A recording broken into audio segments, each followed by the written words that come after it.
All right, welcome everybody. It is a very weird day, but it is election day, March 17th. We have three primaries scheduled to be four, of course, but Ohio deciding to postpone their primary.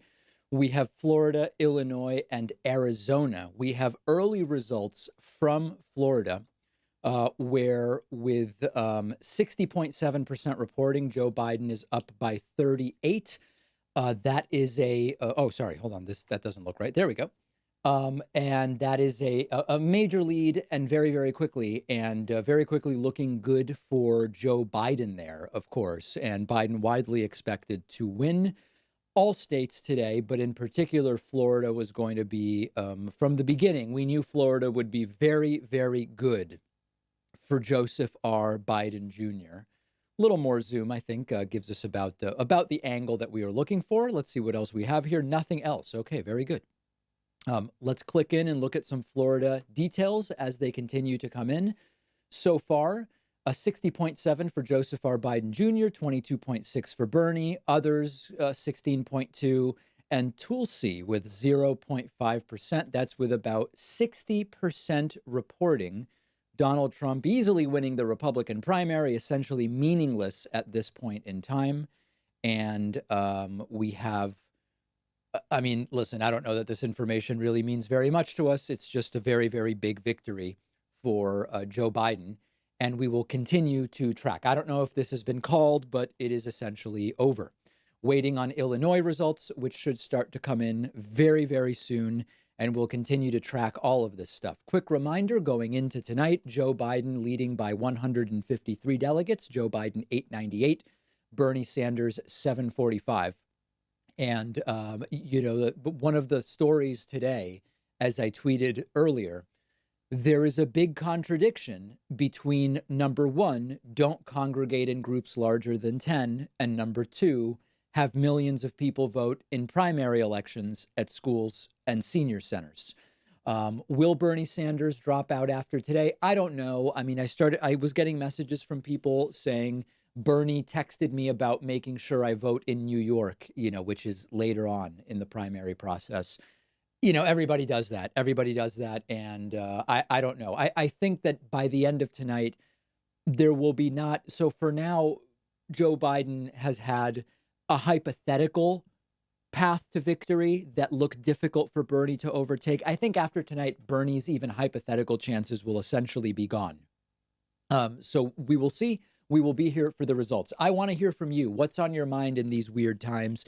Let me know if you're watching on YouTube. You can send a super chat and it'll show up on the bottom left where it says no super chats, which is very sad. These first moments of streams, always very sad before any super chats come in. If you're watching on Twitch, you can include a message with a Twitch Prime subscription or regular Twitch subscription. Spider-Man 2099.89, for example, signed up via Twitch.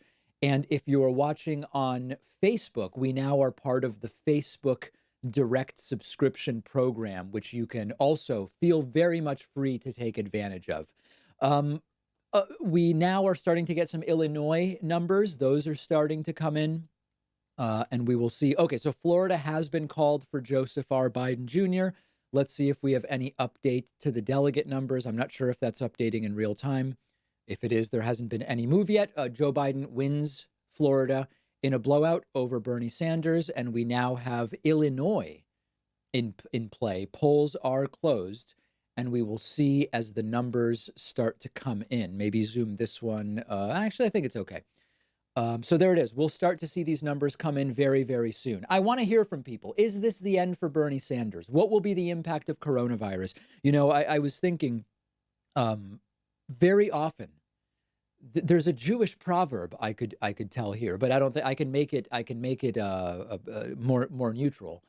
Very often there's a Calvin and Hobbes comic. I know every Calvin and Hobbes comic, grew up reading Calvin and Hobbes.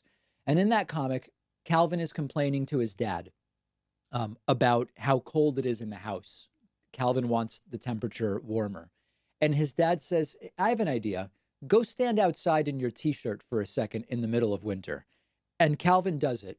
And then he says, what's the point of this? And his dad says, as soon as you come back in the house, it's going to feel very warm to you. I think that applies to what we are now experiencing. I now am very quickly of the mindset that once things go back to being normal, what up until a few weeks ago was just every day, we had gotten completely desensitized to it. I think it's going to feel pretty good.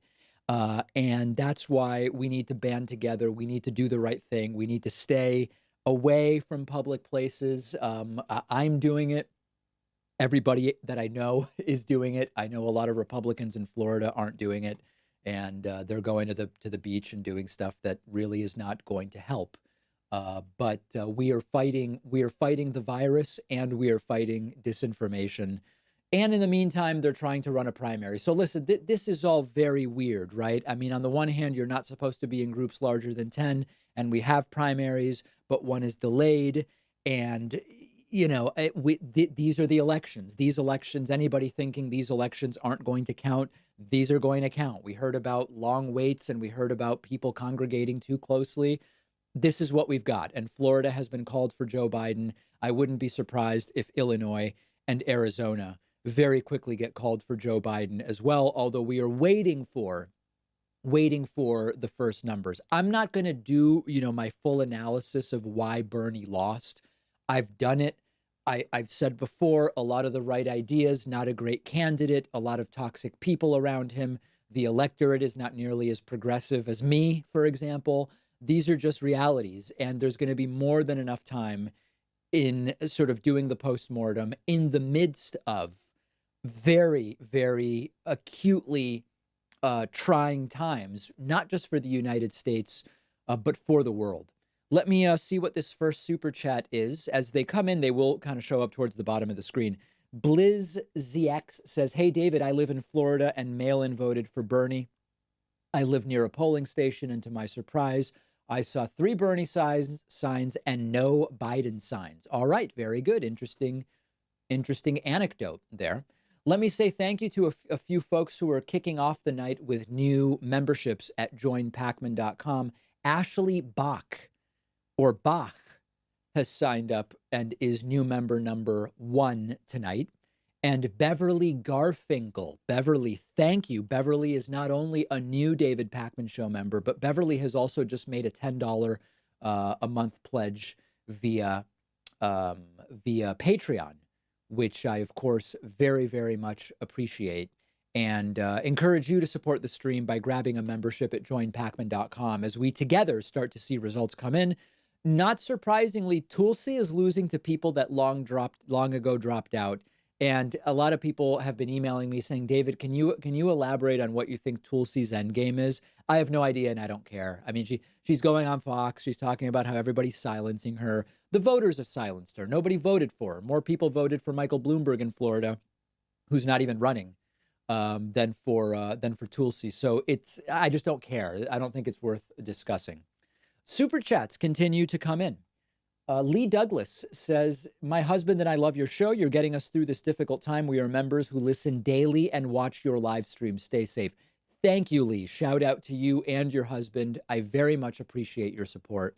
Also want to say thanks to Michael Scott Matthews, who has grabbed a YouTube subscription as we patiently wait for the first numbers out of Illinois. Florida already called for Joe Biden with a big lead. And in fact, let's compare it to the polls in Florida. Let's take a look.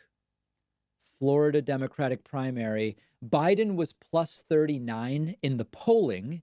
And so far, Biden is plus 39. That's fascinating. Plus 39. So the polling absolutely spot on so far, although it is, of course, still very early. Hey, Zachary Monroe. Great to see you, Zach. Zach, a longtime supporter of the streams. Zach says, "Have you heard about the Earn It bill removing end-to-end encryption?" I have not. Republicans trying to pass the bill during this time when all focus is on the virus. I posted a discussion on your Reddit. I'll check that out. And I see only a little bit of it is visible here. There we go. There's Zach's message. I don't know anything about that, but I will certainly check that out. If you're just joining us at the start of the night, it was a 153 delegate lead for Joseph R. Biden Jr. That information has been updated. It has been updated, and the lead has now expanded to 24 and 53, 77, 177. Is that right? Is my math right? 177 delegate lead for Joseph R. Biden Jr. over Bernie Sanders. Remember, I care about data and math, so I will continue to try to bring you the latest numbers there. But looks like 177 delegate margin now for Joe Biden. And listen, I know a lot of people are saying to me, David, you're not confused about this? No, I'm not. I mean, after Super Tuesday, listen, before Super Tuesday, I believed it was about 85% over for Bernie. After Super Tuesday, I believed it was about 92% over for Bernie. After the March 10 primaries, I believed it was 99% over for Bernie. And now I believe it is over for Bernie, 99.9, right? Call it what you want. And this is a reality that we have to deal with at this point in time. The question now, of course, is what happens in the general? I actually believe, and my audience is kind of split about this. Over the last 24 hours, and I know that after 38 months, 24 hours seems meaningless. Over the last 24 hours, Donald Trump, instead of being 100% unhinged, has only been 90% unhinged and 10% presidential. He actually is taking this seriously. He's lying uncontrollably, diarrhea of the mouth. But the truth is, if in the next 3 to 4 months, the virus situation starts turning around and Donald Trump maintains a marginally more sober tone, I think Trump gets himself reelected, whether it's Bernie or Biden. That's my deep, sincere, genuine feeling. We are in an unprecedented situation, and Donald Trump acting marginally more like a normal person, I believe, may lead to his victory in November if, and that's a big if, coronavirus starts to cool off by then. And of course, the coronavirus numbers now are extremely, extremely disturbing, and it's getting very, very bad. And, Trump's still calling it the Chinese virus on Twitter and doing absolutely bogus, cuckoo stuff. But again, I'm trying to think about this. My opinion is irrelevant. I'm in this stuff every day. I have to work to think about, for the average of America, how will they see this? And I think it's going to be very, very difficult for whoever is the Democratic nominee if coronavirus does get under control. And, when Trump says eventually the recovery is going to be phenomenal, that's true. The question is the recovery in 3 months, 6 months, 1 year, 3 years, or 5 years? If you look at what happened in Japan, they had decades before they got back to where they were after the downturn of the 80s. So, again, it's possible this is the end of the planet and the human species. I don't believe that. If it is, it's not going to matter whether I have cash, gold, or stocks, right? I'm operating under the belief that eventually there will be a recovery. I'm continuing to buy stocks, and I believe the recovery will eventually be really good. If it happens from August to November, Trump wins. That's just a reality that history tells us.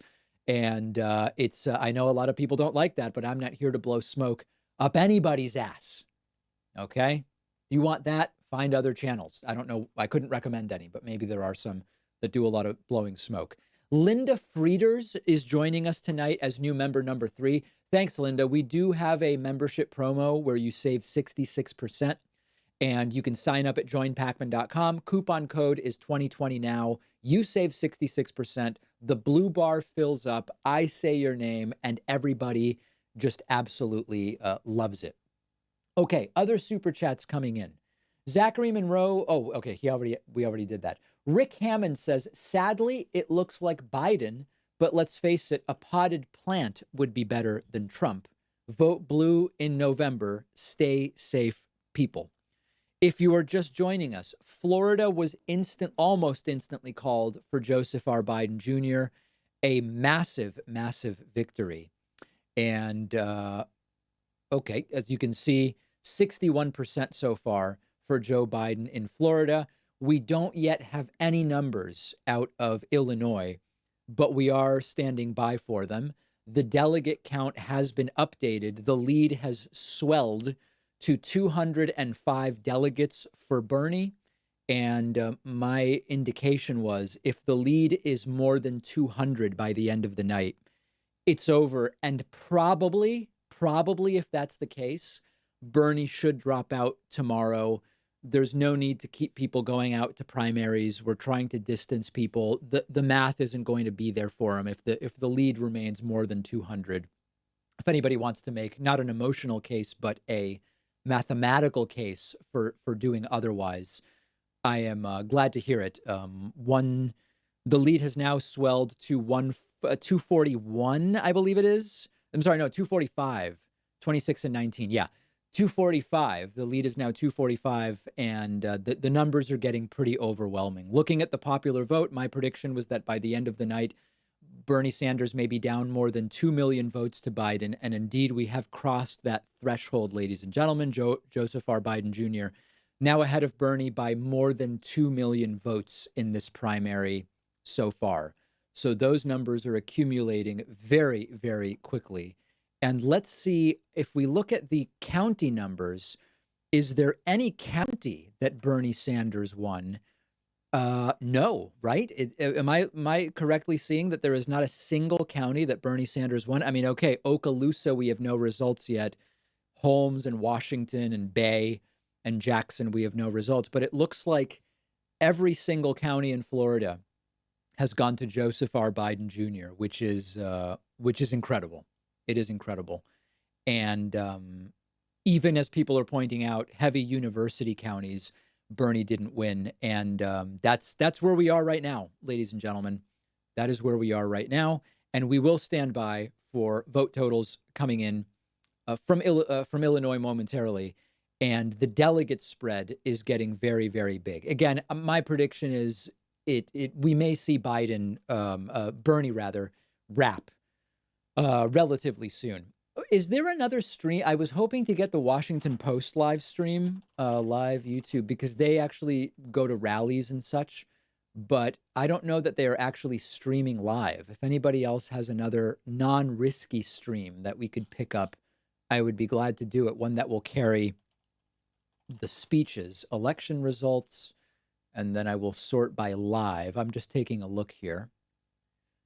Wow, well, at least for me, if I search for election results on YouTube and put live, this stream is the one that comes up first. And that's thanks to people liking and subscribing. So please make sure if you're watching on YouTube, you hit like and subscribe. So we have the PBS stream.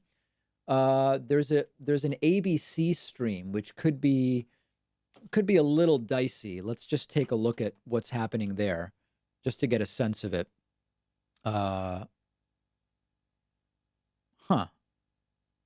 Okay. Well, I guess they're doing something. We'll keep an eye on different possible streams there and see what is going on. Okay. Other super chats coming in. I do want to hear from you. If you're watching on Twitch, you can include a message question with your Twitch Prime or Twitch subscription. It looks like we just got a little bit of early data from Illinois. So far, Joseph R. Biden Jr. looks like he's plus 36 in Illinois, but it is literally 18,000 votes. That is all 0.01% reporting. Still plenty of time for those numbers to change. Greg Bell says, David, I appreciate what you do. Keep fighting the good fight, brother. Thank you. I appreciate your support. I really appreciate that you are here. Bullrot sends a $20 super chat, the biggest of the evening, with no message, just sending $20. Thank you very much. I appreciate that very much. And we are now starting to get a little bit more of that Illinois data coming in. And we have, what is this?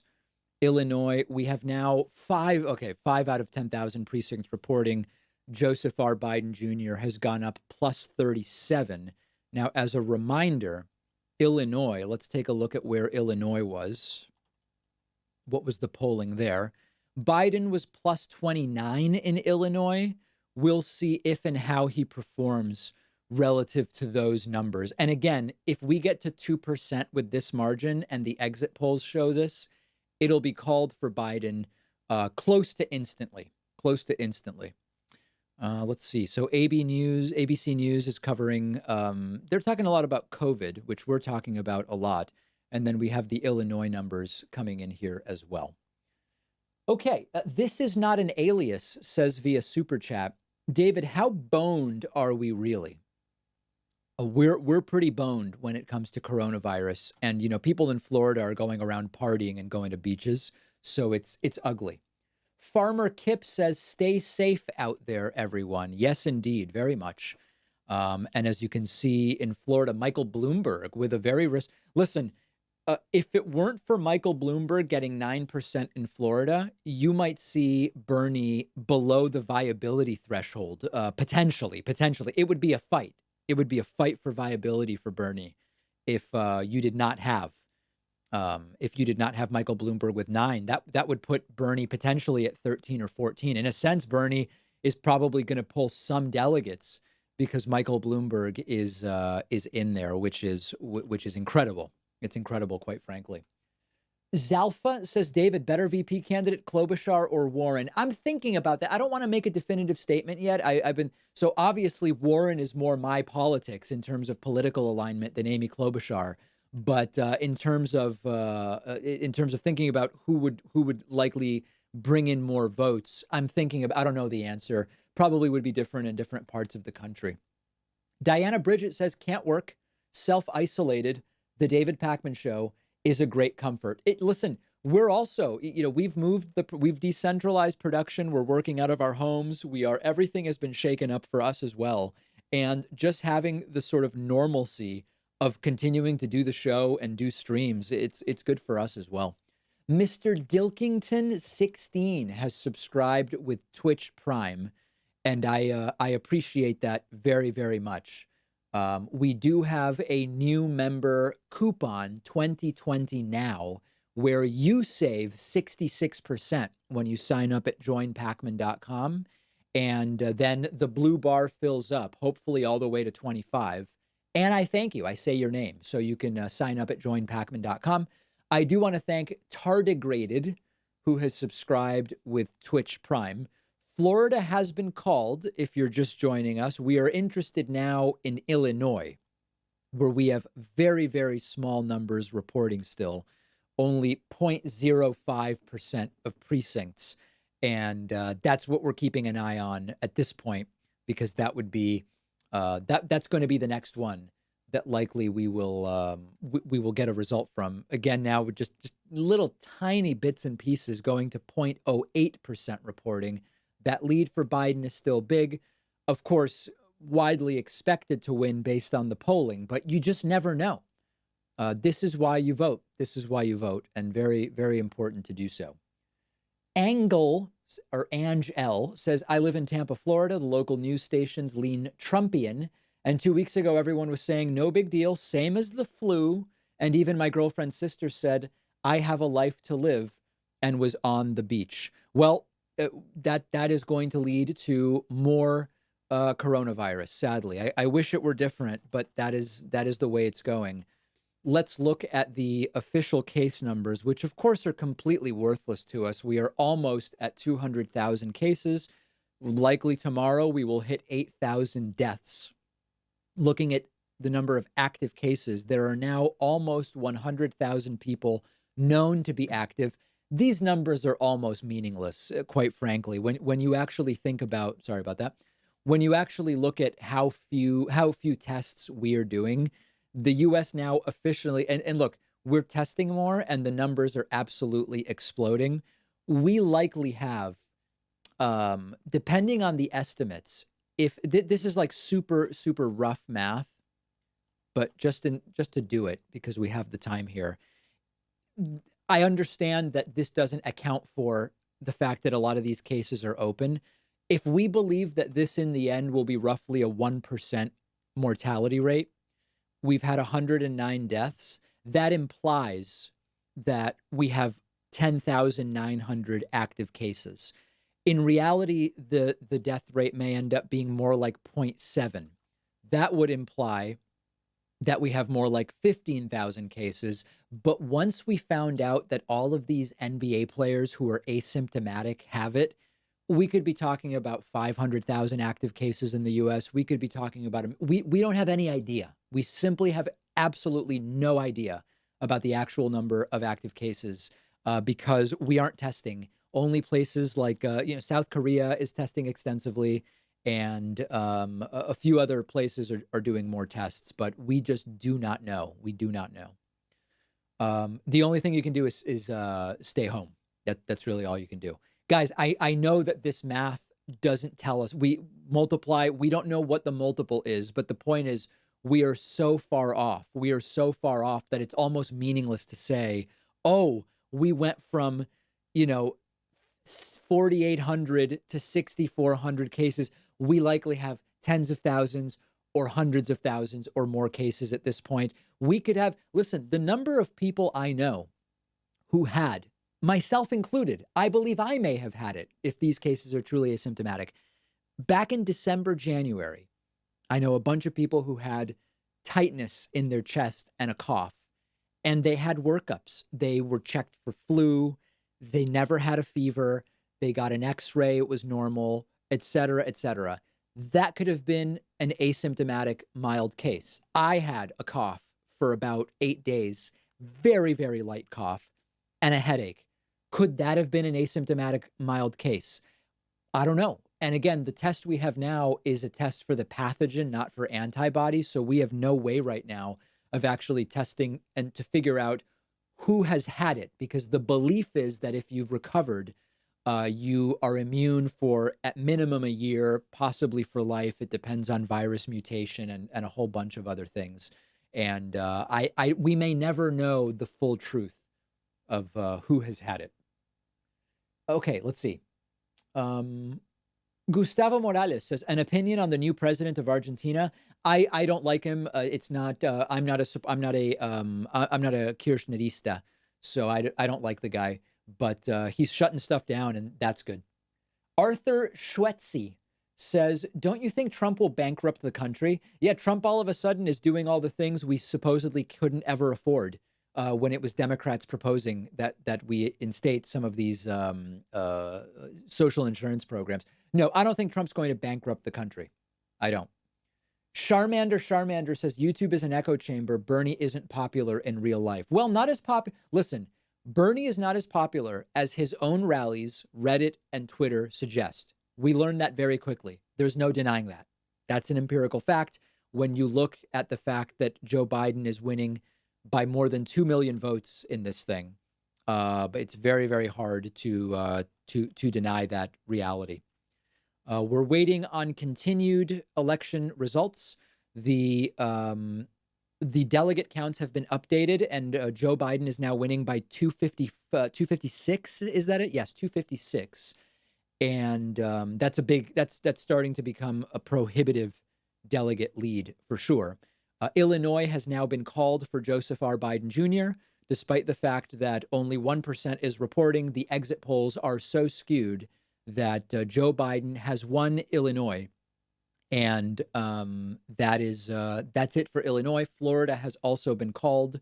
And now we are just waiting on Arizona, which will close in about 90 minutes. Charlie says, with a $50 super chat. Thank you, Charlie. Thanks for the great coverage you provide. You're making a difference. Keep it up. Vote blue. P.S. Are you sponsored by Heil microphone stands? I'm not. No, I know. But yeah, someone said I should actually black that out with a Sharpie. Maybe I'll, I won't do it right now. But maybe if we get to 25 members, I will black out. Of course, it has nothing to do with Heil Hitler. I think it's just some dude like John Heil who makes mic stands in the U.S. And he's a good guy. And he makes beautiful. We've been looking at his mic stands very strongly for a long time. And they are beautiful, beautiful mic stands. The best, I would even say, to channel our president. Alex D says the Dems really want to give Trump 4 more years by ignoring all of Biden's flaws. I'm going to laugh at their misery when Trump is reelected. You may well be laughing. I may well be there with you, my friend. Laughing in order to avoid crying, of course. Remember that. If you're just joining us on Twitch, Facebook Live, or YouTube, the big news so far, Ohio postponing their primary. They are not voting today. That leaves us Florida, Illinois, and Arizona. Florida has been called for Joseph R. Biden Jr., who is currently plus 39, putting him a couple hundred, depending on which tracker you look at. Biden is about 250 delegates ahead. Big win in Florida for Joe Biden, but predictable. We knew this was going to happen 2 weeks ago. A lot of people yelled at me. They said, no way, David. Illinois has also been called for Joseph R. Biden Jr. It is such a big spread that it has been called with 2% reporting. Biden is plus 35 in Illinois. And now we are just waiting on Arizona.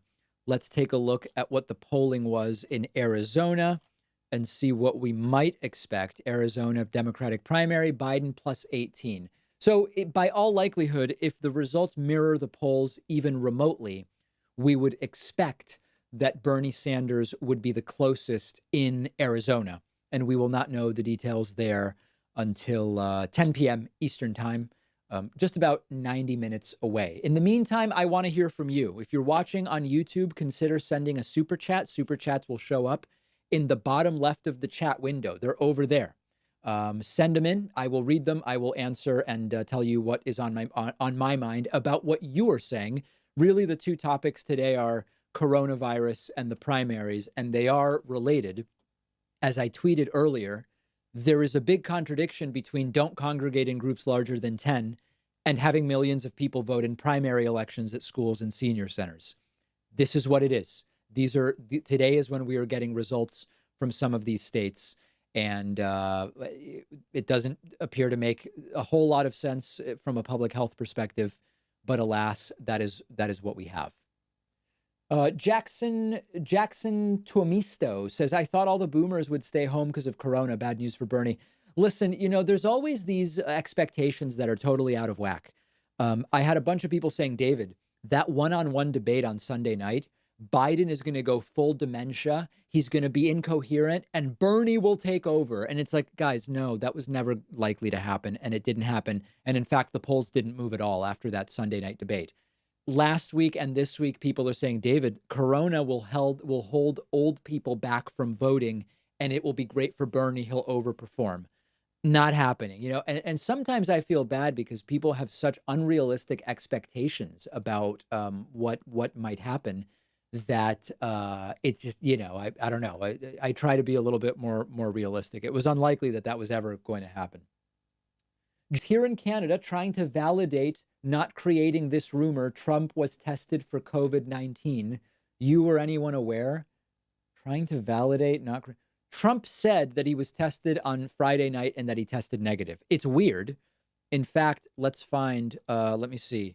Trump test negative. Let me see if I can find the video. The video made it sound like he didn't really know what the test even is. Let's see if we can find that video. Maybe if I search for Trump medical test, he had this bizarre answer. I'm struggling to find the video. Yeah, because Trump had said, man, what should I search for? Trump coronavirus test. Nope, not there. Was this? I think this was it. The test, it was going crazy. Did you do the test? Did you do the test? So very late on Friday night, I did the test. And he may have put out, or the doctor may have put out something. Yeah, she seems to react like she knows he's lying.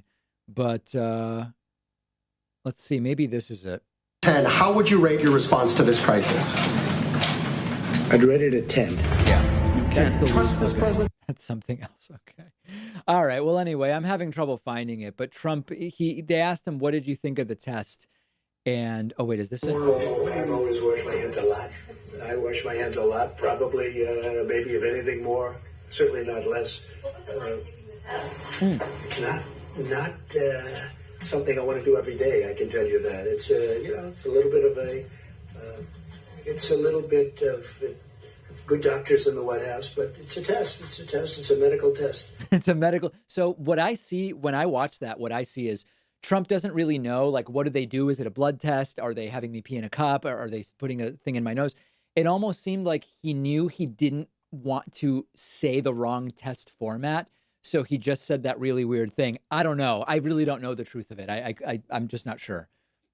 Could be anything. Anything could be the truth. We live in a world where we just don't know. Let me say thanks to David Billsborough. David Billsborough is new member number 4 today at joinpacman.com. David, thank you for your support. I really do appreciate it. We have had a lot of streams. There's almost been daily streams lately. They will continue. And I so appreciate folks grabbing memberships. For example, using that coupon code above my head, 2020 now, which saves you 66%. Okay. Incredibo TV says, what did Incredibo says, what are your thoughts on daycare staying open? Thanks for streaming, Dave. You're a voice of reason with all that's going on. The hoarding at stores is horrible. Please think about other folks. Yeah. Listen, I have no opinion. I just am going to repeat what medical experts say. The medical experts seem to be looking at the daycare thing. I'm going to let them decide about daycares. Robert says, everyone is at home. Sounds like a perfect time to start the Children of the Lie and mix everyone's music together. Give the people what they want. I'm ready. Adam Fresh Designs says, my Dixie wrecked. I'm so sorry to hear about your Dixie. That's too bad. Loro Imperial says, was Bernie right to denounce AIPAC? I don't even know what he said, but I think it's all pretty irrelevant in the end. Techie Studios says, I understand Biden is not the best choice. I'd rather have a president who can actually speak like an adult versus a man-child. The Bernie or bust movement will be the reason Trump will win once again. Zach Bushman says, shame on all the people hoping coronavirus turnout reduction helps Bernie. Winning elections through disenfranchisement is a Republican tactic. Yeah, listen, here's my view on this. And this may be controversial to some, but it just seems obvious to me. I don't want anybody getting coronavirus for political benefit. For my side, I don't want anyone getting coronavirus because it'll help remove Trump. I don't want anybody getting or dying from coronavirus, period. That doesn't have to.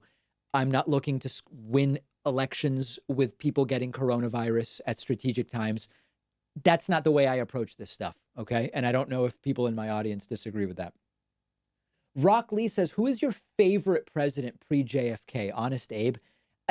For me, those questions are so fraught. And as someone who's in this stuff, I see all of these politicians, there's a lot of deifying of politicians. A lot of people deify, the Yang gang was deifying Andrew Yang. He's the only person who can beat Trump. Trump supporters deify Trump. A lot of Bernie supporters deify Bernie. These are just politicians, and quite frankly, I am skeptical of the fact that someone chooses to become a politician rather than doing other careers already for me suggests that these are all folks where we should say there's good things and there's bad things. And there's it's very hard for me to really answer questions like my favorite president, because I just really don't see it in those terms. Ariel Fernandez says wrong name. Wrong name. I don't know what that means. Wrong name. Okay. Techie Studios says, mark my words, it will happen.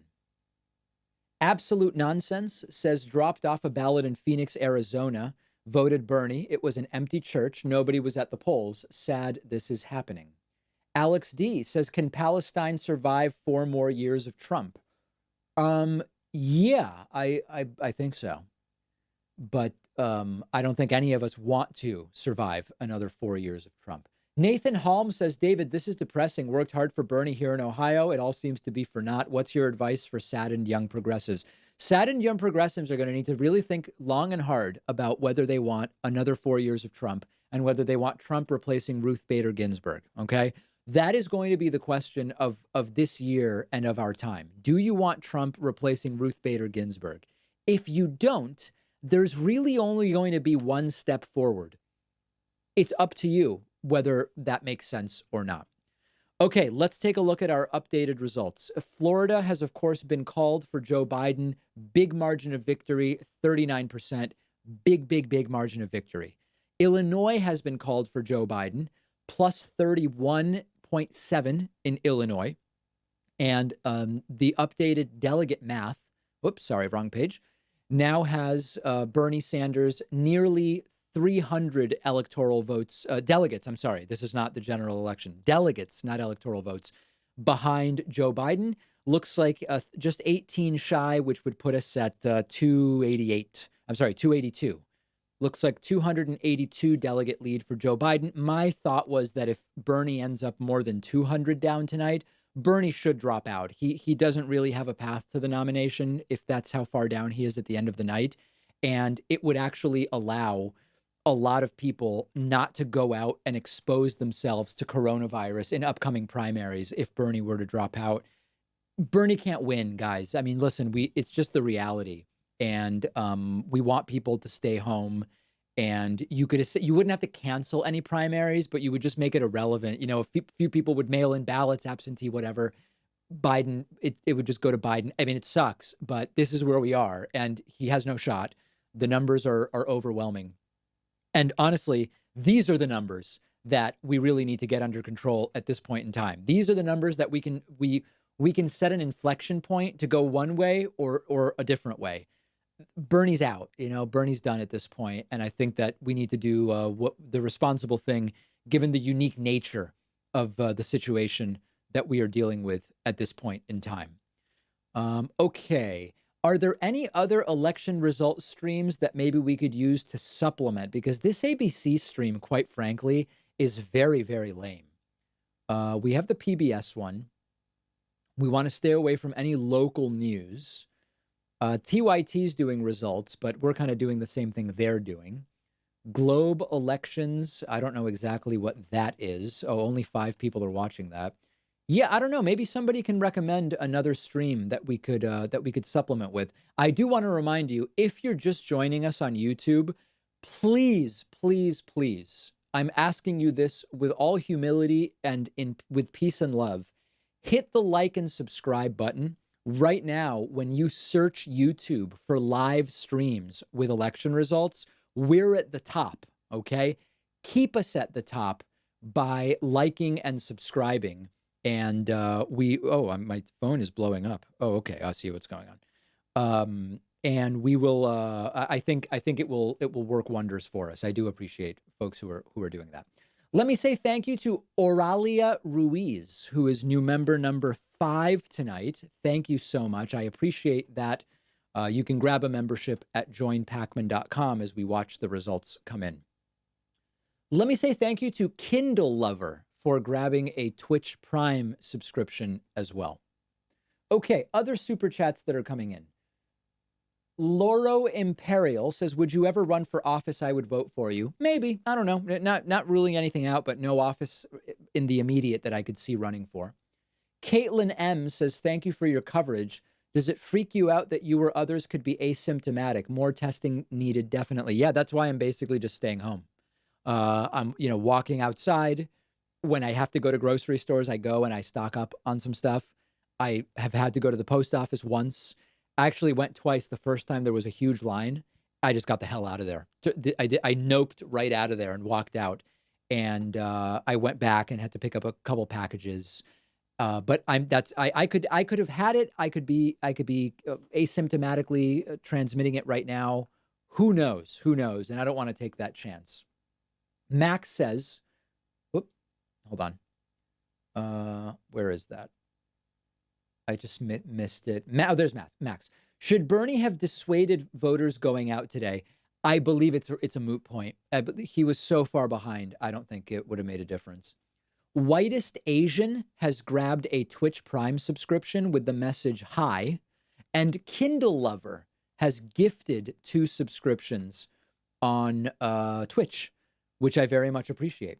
A. Owens says, TYT coverage of Biden being senile. What is your opinion? Haven't seen it. I mean, I've been following the Biden dementia stuff, but I don't watch any other channels that are like mine.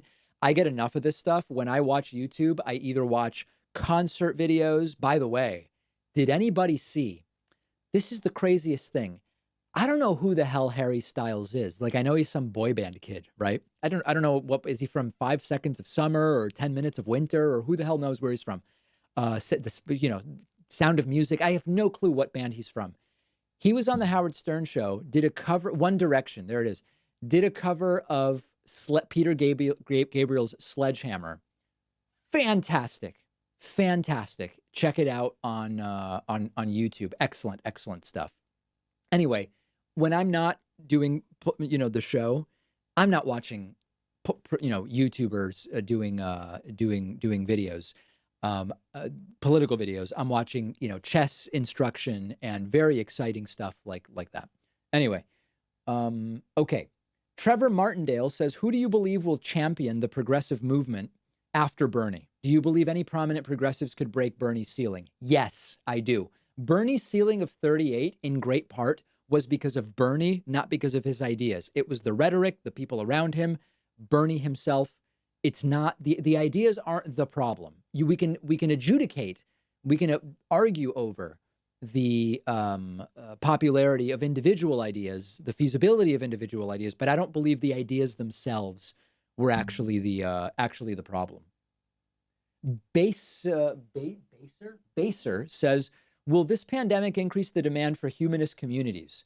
Also, I work for high-end boutique microphone company. We can give you a massive discount if you're interested in using Fans products.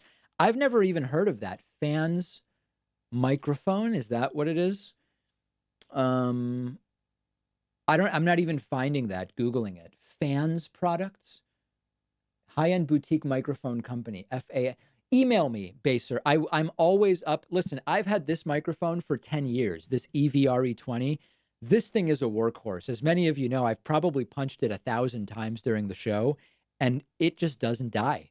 So I'm perfectly happy with it, but I'm always up for considering new equipment if it would be advantageous. So contact me via my website. Jane Woman Power says, thanks, David. Remember, kind viewers, like and subscribe. Very good advice. Junie McGraw says, do you think the youth turnout will cost Biden in November?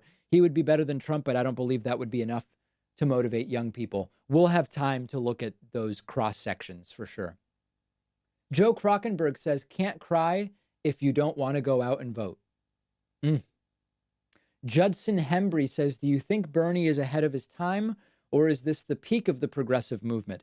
I don't believe this is the peak of the progressive movement, but I do believe that the progressive movement is not going to be carried forward by a 77-year-old who calls himself a democratic socialist and uses revolutionary language. I think that the time has passed for that branding, but I don't believe that the time has even started for the progressive movement. We've got a hype train going on Twitch. Very exciting. Get a Job Dude Seriously has subscribed with Twitch Prime, which I very much appreciate. Let's see what the coverage is looking like on, what are we watching here? ABC, what is this? ABC News is not even covering the voting. It's very, very strange. I wish we had some other stream. It just seems like Washington Post isn't doing the thing. Let me see here. Yeah, YouTube is recommending my stream for people looking for election results, which is crazy. YouTube must really be malfunctioning if it's recommending people watch this, right? Hard to imagine. Let's see here. PBS NewsHour. What could possibly be happening on Sky News? It's got to be a mess, right? Oh my God. I'm not even going to put it up for you guys because it's crazy. It's absolutely crazy what's happening on Sky News. There's Illinois primary analysis, which is a local news station. We definitely don't want that. There really aren't a lot of streams right now, interestingly enough. Do people not care about tonight's primaries? That's a weird thing to imagine. There's a DW stream, which is not talking even remotely about tonight's elections. That's interesting. Yeah, nobody else is suggesting. People are saying some people got banned. Okay, I don't think that that's affecting what's going on here. Okay, very good. All right, let's reset where we are as we close in on the top of the hour. If you're just joining us, there were 4 elections scheduled for today. Those were Florida, Illinois, Arizona, and Ohio. Ohio, with their Republican Governor Mike DeWine, postponed the election. A lot of debate over that. Was it the right thing from a public health perspective? Yes. Was it also a Republican governor trying to prevent the start of a blue wave? Maybe. I don't know. In any case, Ohio's not voting. In Florida, Joe Biden has won and he is currently leading by 39 in the vote count. Tulsi with 0.5%. In Illinois, Joe Biden has won, currently with 7% reporting. He is leading by a 26. Tulsi with 0.4%. And Arizona polls will be closing at the top of the hour at 10 p.m. The updated delegate numbers have Joseph R. Biden Jr. 282 delegates ahead of Bernie Sanders. And listen, I don't want to, everybody should do what's best for them. Bernie should drop out tonight. That's the reality. It's the risk to people's health of going out and voting at this point when Bernie has no path to the nomination. I don't believe it makes sense. The 5 people waiting for Tulsi to win, I want to protect those 5 people as well. And Tulsi now with 2 delegates. You know what? I have to apologize to you guys. 2 months ago, I said, I don't believe Tulsi has a path to a single delegate. And I was wrong. She had a path to 2 delegates. And for that, I apologize. Sincerely apologize to everybody here. So more than likely, again, the right thing to do would be for Bernie Sanders to drop out tonight or tomorrow. If you're just joining us, first, welcome. We are live on Facebook Live, Twitch, and YouTube. If you're watching on YouTube, please make sure to like and subscribe. Like and subscribe. Yesterday during the stream, we hit 815,000 YouTube subscribers. And if just 15% of you subscribed right now, we would get to 816 YouTube subscribers. It really does make a difference. So please make sure that you like and subscribe. And then most importantly, we have this thing called membership. You go to my website, joinpacman.com. Info's all right there. Beautiful website. You sign up. You use the coupon code 2020now. You save 66%. My staff laughs at me for offering such large discounts, but most importantly, we start to fill up this bar. We have a goal of 25 new members. We're only at 5, and it could be the end of the show. It could be so embarrassing if we were to finish out the night with only 5 new members. I hope it doesn't happen. It could be ugly. It could get very, very, very, very ugly. All right. I see people. I'm filibustering, but I see other people sending super chats here. Let me see here. Okay, Nanya Bidness said, label me a Bernie bro if you want to alienate me. Okay. Bullrot says, David, for some reason, I can't send the text I wanted to. Okay. Avi Schiffman created a very cool global stats site. He's only 17. Okay. You know what? I think my dad sent me this site the other day. Let's take a look. Oh, yeah, I saw this. It's amazing that a 17-year-old did it.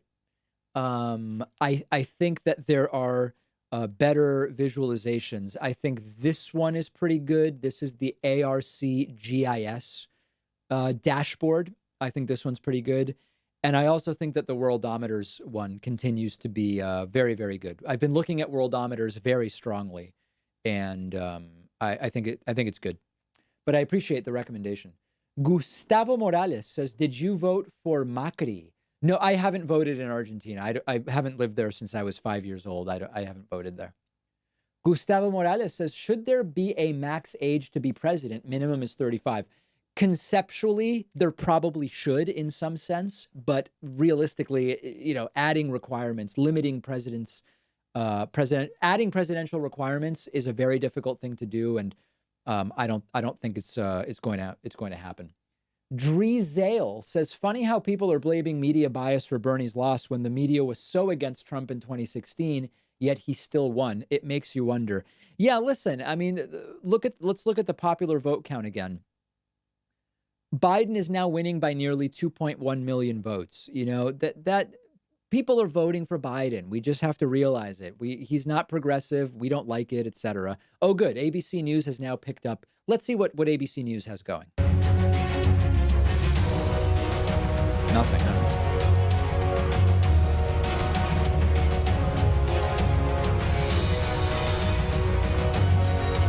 should just talk over this music. Okay. Video diaries. Yes. Okay. All right. So here's one thing. I'm interested in. Oh, hold on a second. Let me just skip right to this super chat. I love this stuff. Augustine says, you say you don't care about Tulsi, but you keep bringing her up in videos and live streams. Promise me you'll stop. Both of you are getting old and annoying. Listen, I get a lot of hate mail about Tulsi, about talking about Tulsi, and I react to it. But I mean, she's one of the 3 people getting votes tonight, right? I'm just telling you what vote count she has. The idea that I'm, continuing to bring her up unprovoked is weird. Like, she is running. I don't really get it, but she is running. So listen, we've decentralized production of the David Pakman Show to be the good guys, to be good guy David Pakman Show, and to be helping with social distancing and all that stuff. You may find it fascinating how I have rigged up the entire setup in my home. So what I'm thinking of doing, if people are interested, is Friday almost doing a full behind the scenes tour of this studio. I've even put together a PVC pipe lighting grid. Okay. Sam Cedar, as many of you know, built a lighting, you probably don't know, but anyway, Sam Cedar built a lighting grid in his studio, and he used 2-inch plumbing pipe. And when I was talking to him about it, he said he dropped a piece of pipe on his head and almost was concussed. And that made me think, I'm just hanging lights. If I get some good PVC pipe, it's probably strong enough and nobody risks slamming themselves in the head. And I did it, and it's a beautiful lighting grid. I looked at the PVC pipe very strongly, and it's doing everything I need it to do. So anyway, Friday, or, I'm quarantined, so maybe Saturday, I will maybe do like a behind the scenes tour of this. Let me say thank you to Francis Gregoire, who is new member number 6 tonight at joinpacman.com as the results continue to come in. Super chats continue to come in. Let's see. Ibadi says, giving vote to a party regardless of the nominee takes away the bargaining chip we have against them. They should earn the votes and not expect it. No. I'm not vote blue no matter who. I'm not saying vote for the Democratic nominee no matter who it is. I'm saying, knowing that it's going to be Biden's better than Trump. This is not, people need to pull up their big boy pants and realize, vote blue no matter who. You can debate it, but that's a very different thing. What I'm saying is, it's Biden versus Trump.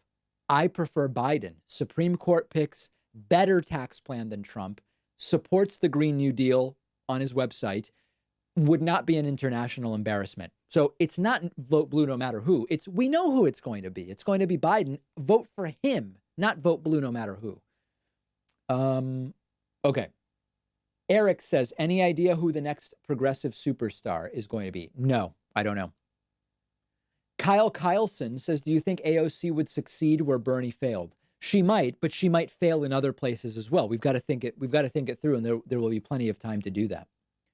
Also, Rand says, you probably also know the RE20 is a great kick drum mic. Yeah, I have seen the RE20 used to mic up kick drums. Eric Lamont says, does 2020 primary prove the 2016 problem was Hillary Rodham Clinton? I'd need to know more about in what sense you mean that. Jesse says, Bernie must drop out. Spread will be on his hands.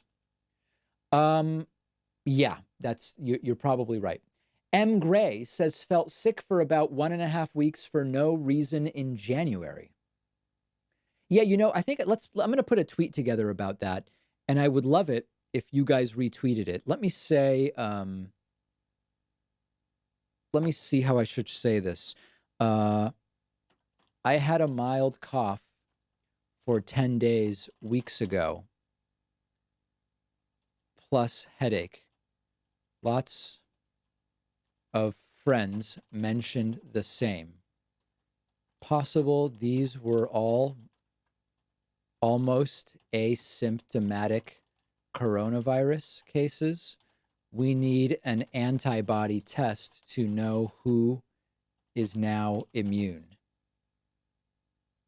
There we go. Please retweet. Where did that went? That disappeared. Oh, I need to go. I see. Here we go. D. Pacman. There it is. Whoa, just popped off the screen. Anyway, that's a little something if folks want to grab. And also, if you have had a similar thing, so for example, M. Gray, please reply to this tweet with your story, because I think it would be very interesting if we can sort of amplify that to some degree.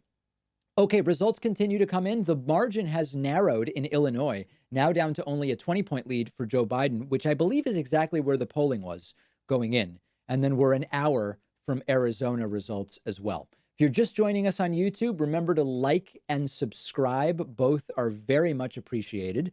Let me say thank you and welcome to, oh no, now the names are starting to get complicated. Okay, Brad DeRick is new member number 7 tonight. Horace Cordier, or Cordier, is new member number 8 tonight. And Jayton Bilmoria, I'm going with, is new member number 9 tonight at joinpacman.com. Thank you so much, Jayton. I appreciate your support.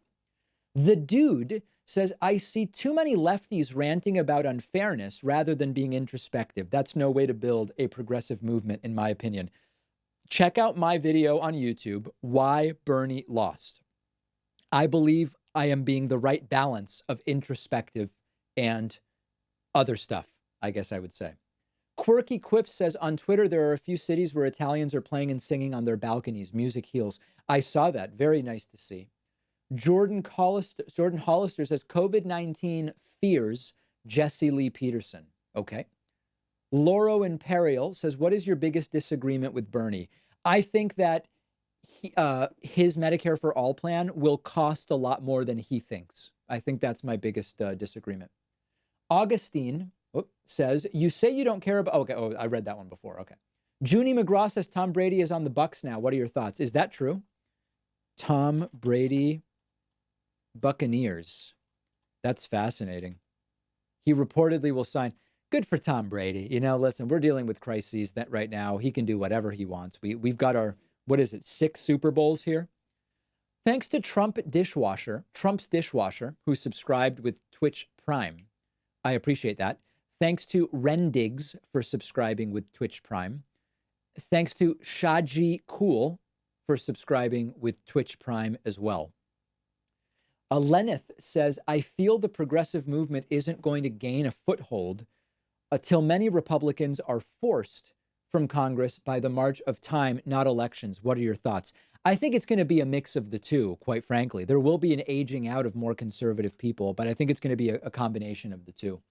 Alvaro Bazan says, Warren lost all progressive credibility for me. Sad. That may be it for Warren.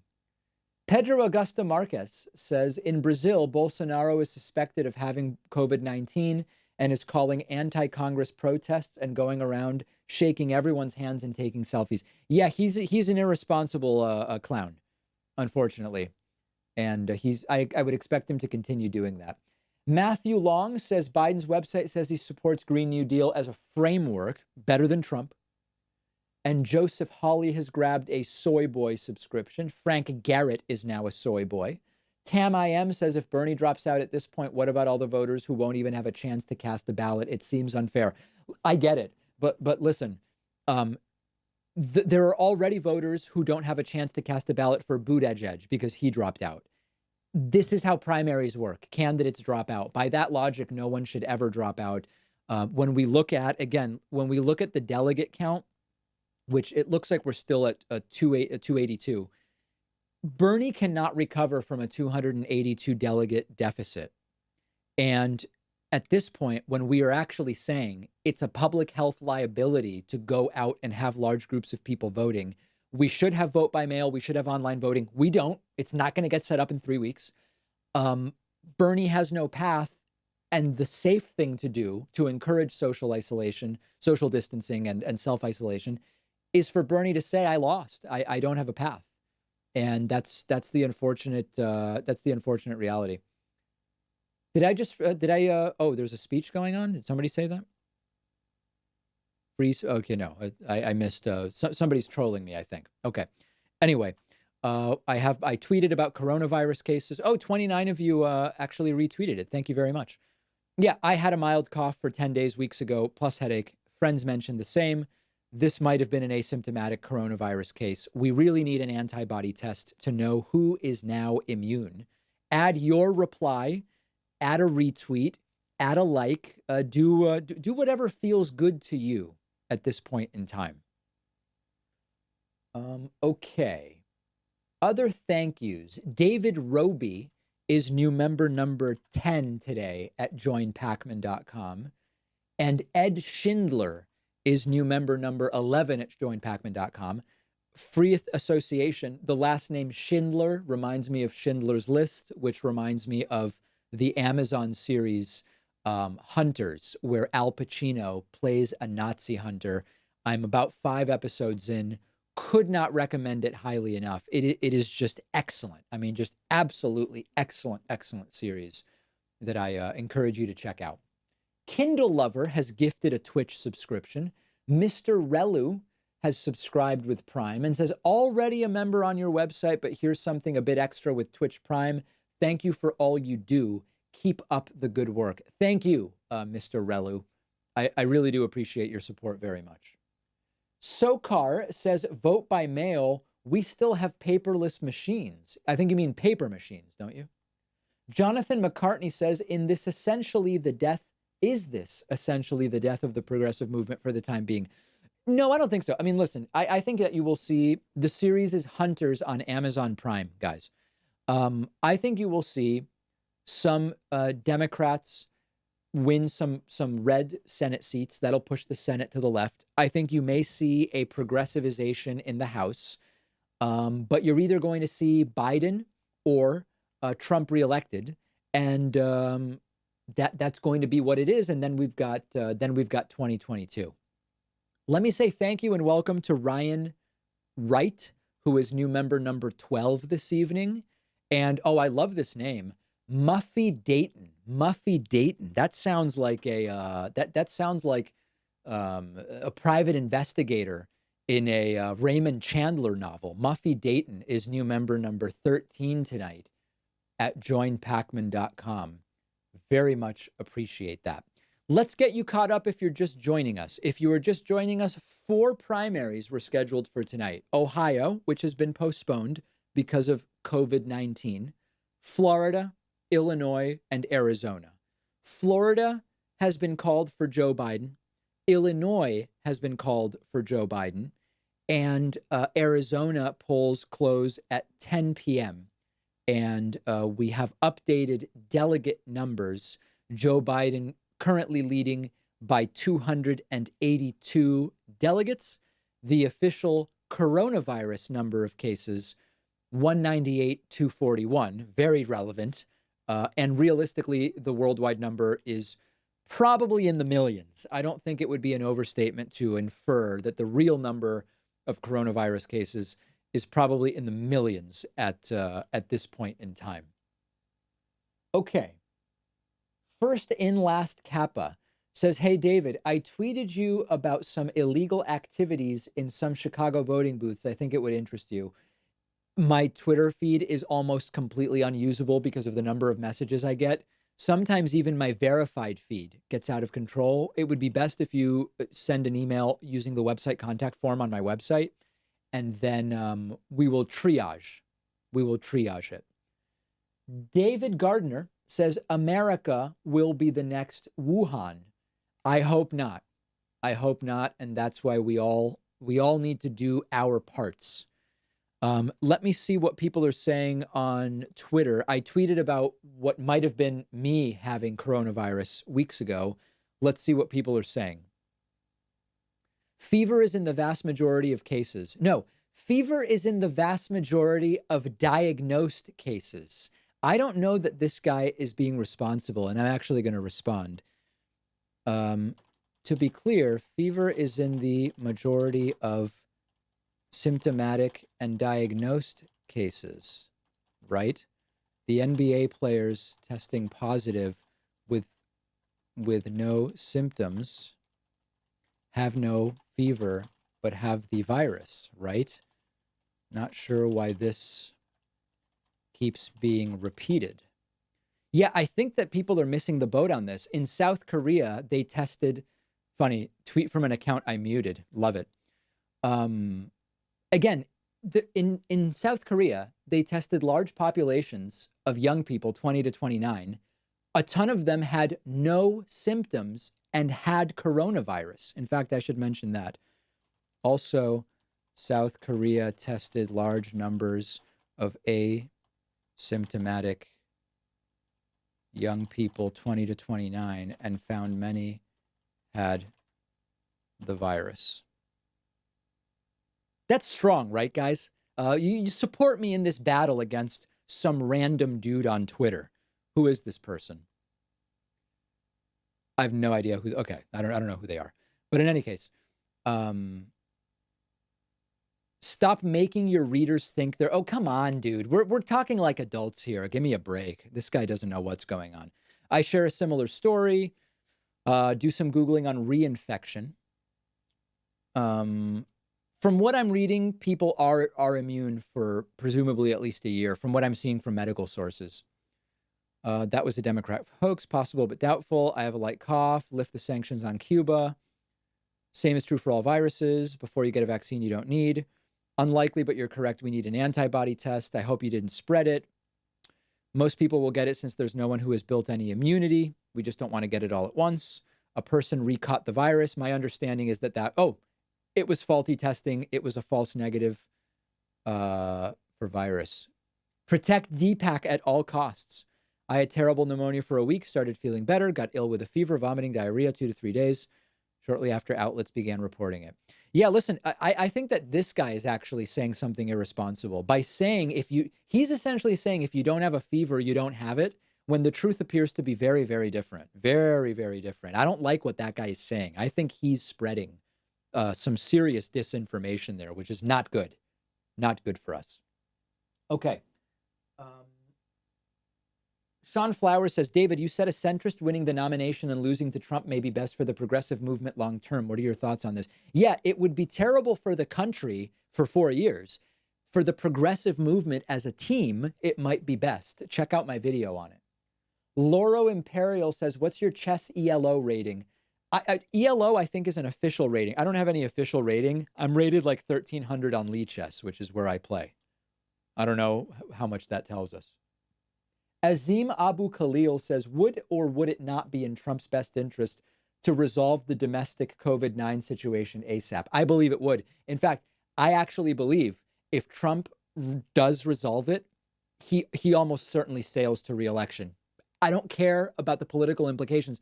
It needs to be solved right away. But I recognize that there's a good chance Trump solidifies re-election if he is seen as, perceived as, dealing with it properly. So far, it's been a freaking disaster.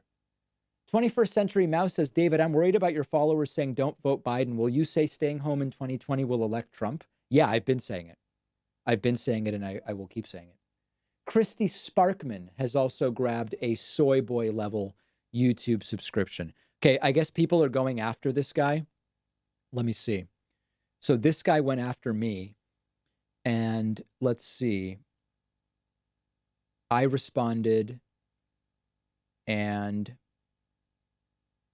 yeah, okay, good. I think this guy has absolutely no leg to stand on whatsoever. Feel free to adjudicate this yourself, but this is the battle that I'm referring to that is taking place on Twitter right now. You can't say what the symptoms are based on confirmed cases because we know of so many asymptomatic cases, and that's that. I think we're done with that. I don't think we need to be hearing more about that at this point in time. Okay, let's see. I want to say thanks to a few other people. Zachary Adkins is new member number 14 tonight at joinpacman.com. And that's it. Okay, 14. Very good. Thanks also to Tam I Am for grabbing a YouTube subscription. I am going to do a water refill. We'll see what's happening on ABC, and then we'll be back only 45 minutes until Arizona closes. Democratic Party really go toe-to-toe with the states about this shakeup to the primary schedule. The National Party is really worried that states are going to delay their primaries to the point that it could really start to influence the conventions in the summer if those conventions do take place. So far, we've heard the National Party really instead urge all the states to look at other emergency measures, vote by mail, absentee voting. Look, I think when all of this is said and done, we're going to have a huge national conversation about whether voting by mail should be made possible for everyone across the country. And just quickly, Mary Alice, I mean, if anybody knows the Sanders campaign, it's you, a former embed there. Do you think that Sanders is going to throw in the towel anytime soon, potentially? You know, I was really surprised by what I saw on that debate stage on Sunday. I went into that debate expecting that Bernie Sanders was really going to use the time to try to advance his ideas. And instead, we saw him there ready to fight and go toe-to-toe with the former vice president. He was picking apart Joe Biden's record on Social Security, really trying to argue that Joe Biden might have electability vulnerabilities. I'm not sure that he landed that case, but he didn't look to me like someone that was planning to wrap his campaign soon. All right, Mary Alice Parks, thank you. As always, appreciate your time. And now we turn to the coronavirus outbreak and the massive stimulus plan potentially in the works. President Trump proposing to directly send cash to Americans as part of a possible $850 billion to $1 trillion plan. This as more Americans risk losing their jobs and their financial security as the country continues to shut down.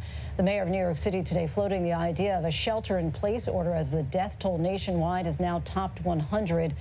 But it's far worse in Italy. The surging death toll there from COVID-19 has now exceeded 2,500, and growing concerns for the safety of healthcare workers on the front lines of this crisis. What is the government doing to address dangerous shortages of life-saving protective gear? All this happening as those 3 states hold primaries. But first, we go to John Carl at the White House as the U.S. economy continues to falter. John is tracking President Trump's far-reaching proposals to ease the economic pain. Facing one of the biggest economic crises in American history, President Trump is urging Congress to inject up to $1 trillion into the economy. We're going big. One big piece of the plan, which is still being negotiated, direct cash payments to most Americans. ABC News has been talking to some of those hit hardest, including parents of the nearly 30 million children who rely on schools, most of which are now closed for low-cost or free lunches. Tell me how life is at home right now. It's scary. The kids don't understand. You know, trying to explain to the kids is the biggest part. Like, you know, this is serious right now. This is the new normal now. Tonight, many are without work because their employers have been forced to shut down, including the more than 7 million people who work in restaurants and bars. So in total, how many employees are you? 200. 200? Have they confided in you about worried about rent and paying bills? You can see fear in their eyes. You can see it. The administration says it wants to start sending out checks to Americans right away. It's unclear how much those checks would be for. Senator Mitt Romney has proposed $1,000 per person. Americans need cash now, and the president wants to get cash now. And I mean now, in the next 2 weeks. The emerging $1 trillion plan would also include relief for the industries hit hardest, including hotels and airlines, which have asked for $50 billion. There's also a measure to allow people an extra 90 days to pay their taxes without penalty or interest. All right, we are back and we are continuing to follow tonight's election numbers. And so far, they are very, very, very bad for Bernie Sanders, although he has polled within 18 in Illinois. But of course, it has been called for Joe Biden already. Presumably, the exit polls are very, very one-sided, extremely, extremely one-sided. If you're just joining us on Twitch, Facebook Live, and YouTube, Florida and Illinois called for Joe Biden, waiting for Arizona at the top of the hour. Ohio, of course, postponing their primary. Joe Biden now just a hair shy of a 2.1 million vote margin on Bernie Sanders. That is where we are. We've also been arguing with people on Twitter about different things, and it looks like a bunch of people are going after this guy. Yeah, that's pretty interesting. He is talking down to me, right? Stop being irresponsible with your platform. I should maybe mute that guy, but I'm not going to. I'm going to let him continue sending me messages of different kinds. Okay, other super chats that are coming in. Let's see here. Farmer Kip says, are you keeping up with the candidates tournament? If so, who you got winning? Also, look up the picture Fide took. There was a crowd all packed together. I have not kept up with any chess over the last few days, so I don't have any idea what's going on. Erythropathak says, WrestleMania 36 will emanate from an empty gym. Don't know anything about it.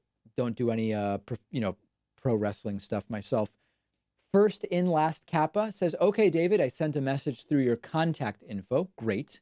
Ryan Meneke, how worried are you about people in power using COVID to oppress people? I am worried about it. It doesn't diminish the reality and seriousness of it, but it is a concern. Susan Dover Latham sends a super chat. Jason Pope sends a super chat. The Beckmanator says, David, I'm not so sure Trump will be able to pick RBG's replacement. If he wins re-election, but Dems take the Senate and keep the House this year, they could block any and all of his picks until a Dem gets into the White House. Maybe. When have Dems shown that sort of spine, though? Shannon Bennett says, David, are you a hypochondriac like me? Tough times then. No, I think I've already had coronavirus. I don't think I have it, but what do I know? Let me say thank you and welcome to Christy Sparkman, who is new member number 15 tonight at joinpacman.com. And Jesse Guerrero is new member number 16 tonight at joinpacman.com. That puts us just 9 new members away from hitting our goal of 25. And remember, if you're watching on Twitch, very much appreciate our Twitch viewers. Make sure to follow, grab a Twitch Prime subscription, if you so please, as we get to the last 40 minutes before the top of the hour Arizona results come in. Again, reviewing so far, in Florida, we have Biden at plus 39, exactly where he was polling. In Illinois, we have Biden at plus 19. I think that's a hair shy of where he was polling. And Arizona in play, polls close in 40 minutes. 40 minutes there. Updated delegate numbers. We've been here for a little bit. This is a 282 delegate lead for Joseph R. Biden Jr. Here's a question to everybody in the chat. If this is the delegate gap roughly at the end of the night, should Bernie drop out? And that is not only assessing what's going on in the primary, but considering the public health situation with the primaries and people voting. If Bernie's down 282, should he drop out? Let me take a look at the chat here. Most people saying yes, a few people saying no. Seems like yes, it's overwhelmingly yeses, with a few no's interspersed. Now some of the no's are coming in. Interesting. It seems it's probably 75% he should drop out and 25% he should not. I expect that Bernie is going to suspend tomorrow. I think if I was a betting man, which I'm not, I would bet that Bernie probably suspends tomorrow the way that these numbers are coming in so far. Florida almost completely counted, and Illinois now at 20%. Yeah, more yeses than nos, although I see the nos as well. All right, let's do a straw poll. How about that? Straw poll. Here we go. And create a poll. I'll post this. If Bernie is down 250 plus delegates tonight, should he suspend his campaign? Answer options. Yes, he should suspend. No, he should not suspend. Very good. Let's do it. And here's the link. Let me paste it in on Twitch. There it is. And then I'm pasting it in on YouTube as well. And let's go straight to the results. In my experience, when people do this on streams, people just make it get to 50% just because they think it's funny. But we'll see if that happens. Now, it doesn't seem to be updating live. That's weird. I wish it did. That would be more fun. Yeah. About 2-1 so far. People believe that Bernie should suspend. That's funny. When I eyeballed it, it looked like 75-25, but I guess it's more like 65-35, roughly. Interesting. And yeah. All right, so it looks like the audience right now, which is disproportionately Bernie supporters from my read, believes by about a 2-1 margin, roughly, that if Bernie Sanders is down 250 plus, he should suspend his campaign. Let's see here. 425, 458. Interesting that not that many people want to vote. Oh, okay. Let me paste the link. I see a few people are still asking for the link. I'm pasting it in the YouTube chat, and I've pasted it multiple times, and I'm pasting it now in Twitch chat as well. I'm sorry for the people watching on Facebook that I can't paste it there, but the tools that Facebook provides are just not that good. Maybe that'll get us some more votes. 6237. Okay, I think this gives us a sense. Roughly 60-40 or 65-35 folks are thinking Bernie probably should suspend if he is down more than 250 delegates at the end of the night. Okay, all right, very good. I think we can get away from that at this point in time and see what else is going on. Okay, new members to thank. Oh, no, I don't have anyone. How sad is that? That's disappointing. I'll get back to thanking folks soon. We are at 16 of 25 members. I trust we'll be back to that very, very soon. Okay. Martin's Ideas Emporium says, if Bernie's too polite, vital to have alpha leader? Maybe. It depends on the person. Needs to be genuine, I think, is the important thing. Loro Imperial says, should the Falklands be part of Argentina? You're not going to goad me into that. And the truth is, I don't know enough about the history to really competently comment. Farouk says, keep up the good work, David, from the United Kingdom. Thank you, Farouk, and hope you're staying safe there. By the way, how quickly, let's take a break from these election results just momentarily. I mean, they'll continue to come in and we'll see them. I have been struck, or stricken, as some like to say. No, I was struck by, in 3 days, everything changes in our society. In 3 days, I walk by my cafe and restaurant favorite hotspots in Boston. There's no tables and chairs. Many are closed with a sign that says closed until further notice. Many will not come back. Some are open for takeout. You're walking down the street, and as people are walking towards each other, they move to opposite edges of the sidewalk to pass each other. This is in Boston. I know in Florida, people are partying at the beach and spreading COVID, but in Massachusetts, okay, people pass each other on the street with the maximum amount of space. I always, if I see someone cough into the air, I cross the street and just walk away. But you go anywhere, and when you leave, people say, stay safe, stay healthy. It's like in an instant, our lives have been completely and totally adjusted. I see people from Norway and Finland saying that's always how it is here. that is funny.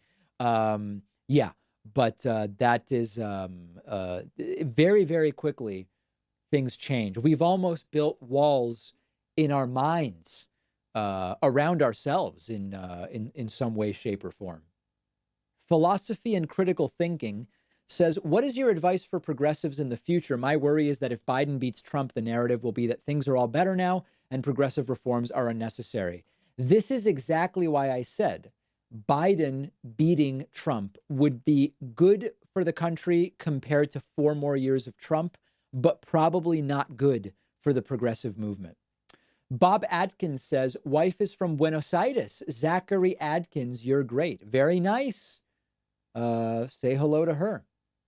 Ryan Meneke says, if you lived in Chicago, would you have gone out and voted tonight?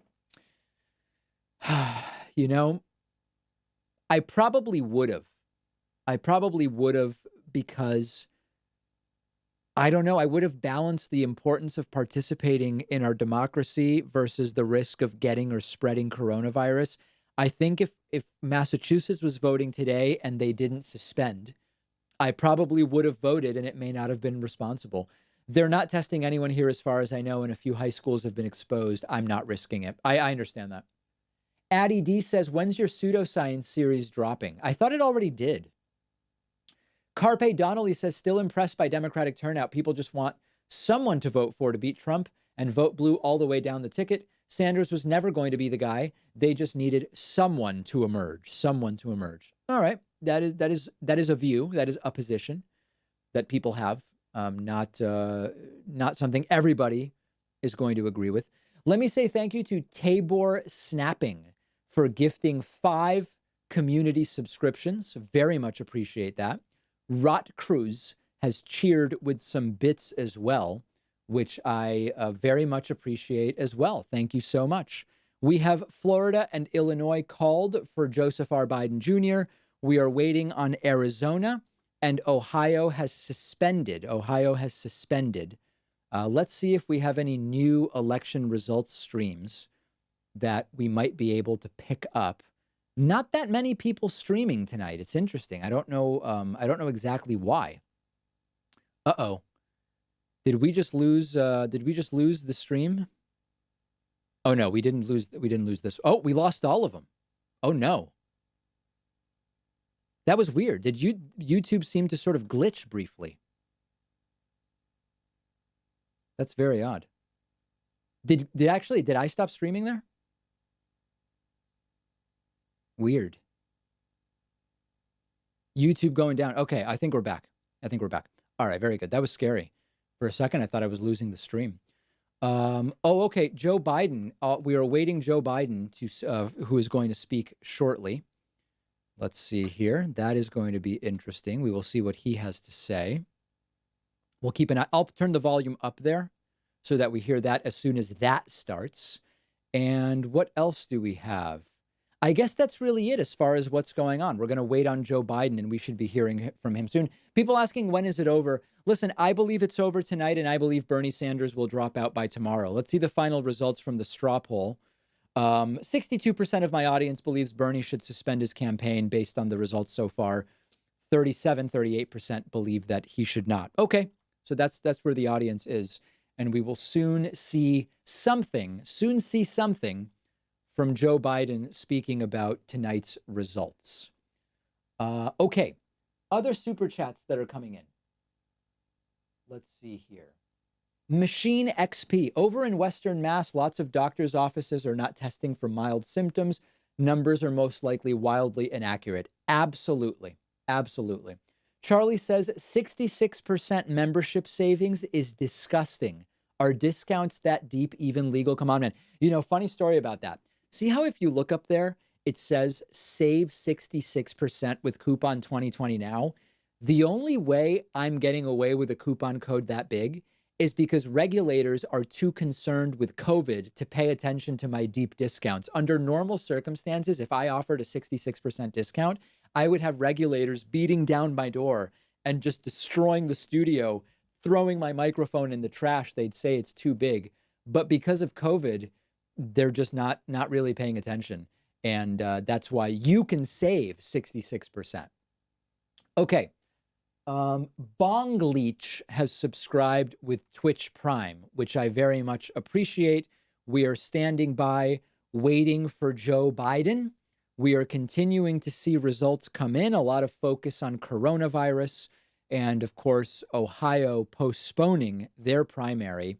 We are just moments away, 27 minutes, I guess, from polls closing in Arizona. And we'll see whether the numbers are close there or what goes down. D. Smitty says, did you see the news about Tom Brady? If so, what are your thoughts? Good coverage as usual. Yes, Tom Brady leaving the Patriots to the Buccaneers. And, it's been a good run. I don't know that he's going to do that great at the Buccaneers, but that's his business, my friends. Ryan Meneke says, is there any value in Bernie staying in till the end? Also, I'm a YouTube member. Would it be better if I migrated to your website? Well, we keep a larger share of payments on my website because we pay a tiny slice, to quote Andrew Yang, when you sign up on my website. We pay a bigger slice. It's like macheteing off a big slice when people sign up anywhere else. That's the unfortunate reality. Thank you to Zbind for the Soy Boy membership. Fry Salt says, do you support Vote Blue no matter what? No, I support vote for Biden over Trump. I don't do stuff like vote blue no matter who. I do support Biden over Trump because that's what we're dealing with this particular time around.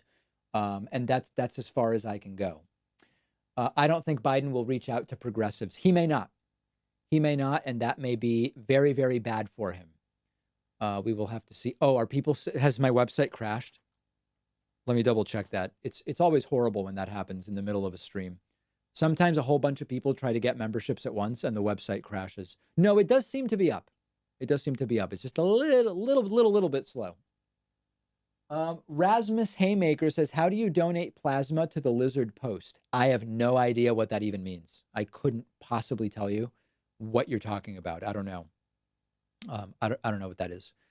We're standing by for Joe Biden. Joe Biden expected to speak at some point soon, despite the fact that he is always very, very late to his own events. And we'll see if and when he shows up. Reviewing the delegate numbers, Bernie Sanders currently experiencing a 200 and what is that? 61 and 21, 82. Yeah, 282 delegate deficit. That's starting to get sizable. What else have we done tonight? I got into a big argument with some guy on Twitter. Let's see what people have responded with to this guy who said there's no asymptomatic cases, essentially.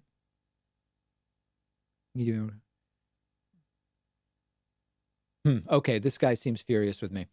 Okay. Unless you're rich and poor, of course. All right. Very good. People are just arguing, and I guess that's totally fine. People can continue to argue. Okay, breaking news. Let's see. ABC News projects that Joe Biden will win the Illinois Democratic primary. That's on top of his Florida projected win. We knew that. And we are going to go now to Mary Alice, who joins us again in D.C. tonight. Mary Alice, I don't think this comes as a surprise, right? The Illinois and the Florida victories for Joe Biden. No, not a surprise. And it's good to see that we're getting election results on schedule. You know, there were a lot of polling places in Illinois that actually had to extend their hours because of some long lines.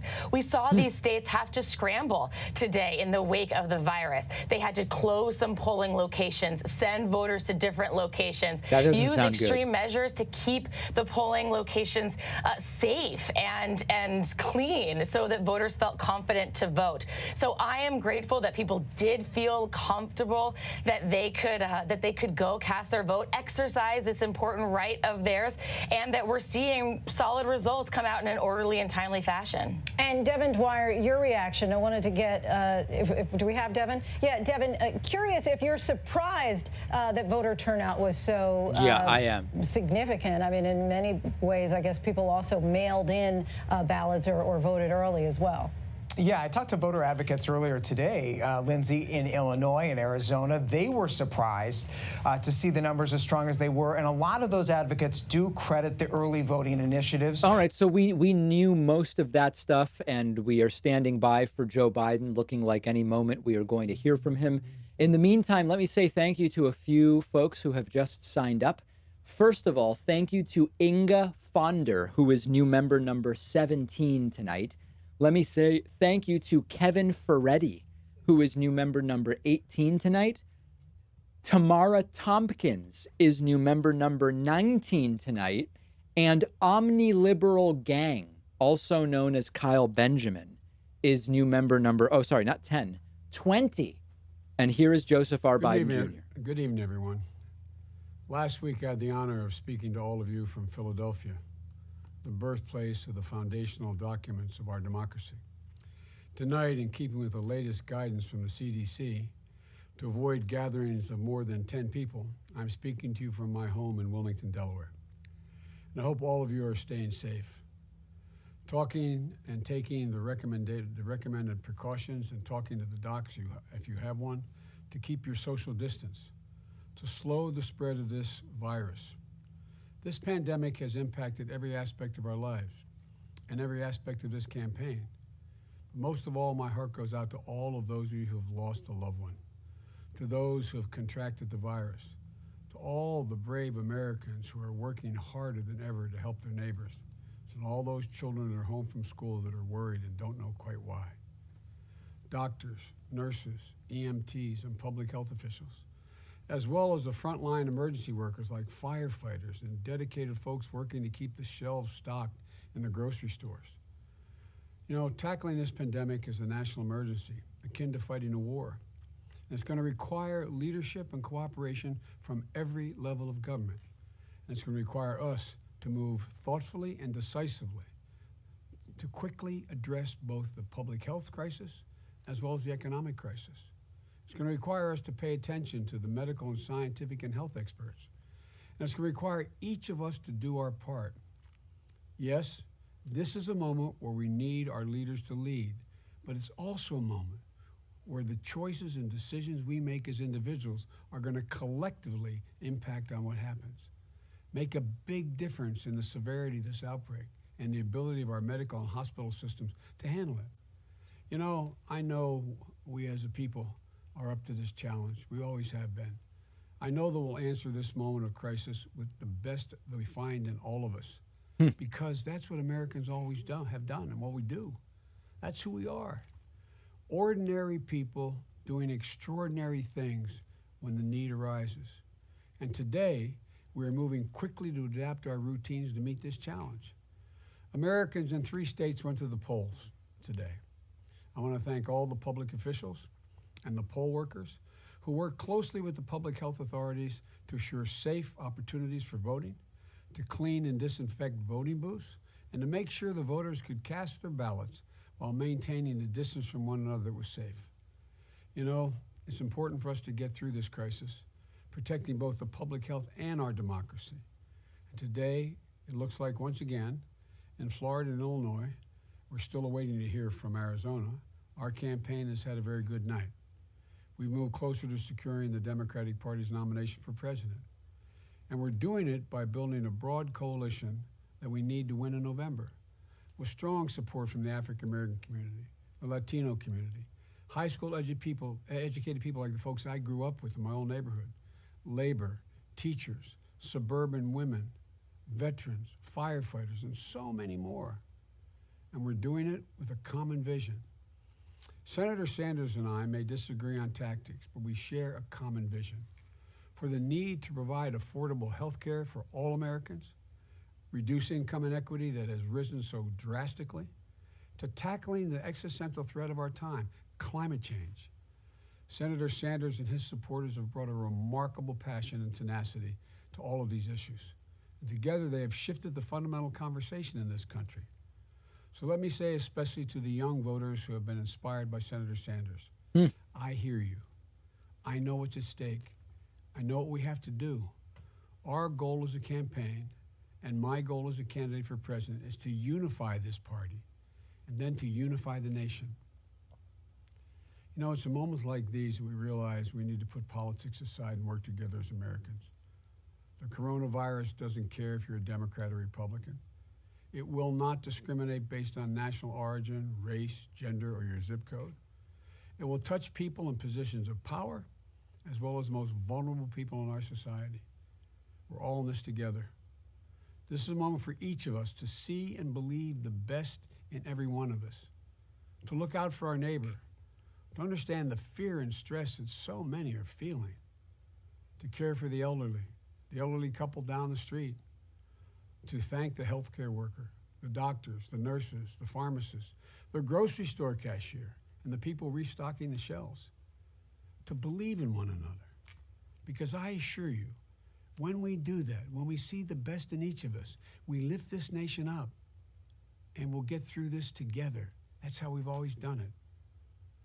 God bless you all, and my special prayer for those of you in the front lines of the crisis, doctors, nurses, healthcare workers, caring for the virus victims and their families. My prayers are going out for everyone. My hopes are high because I believe in times of crisis, Americans have always stepped up. We have to step up and care for one another. Thank you all. Thank you all for listening.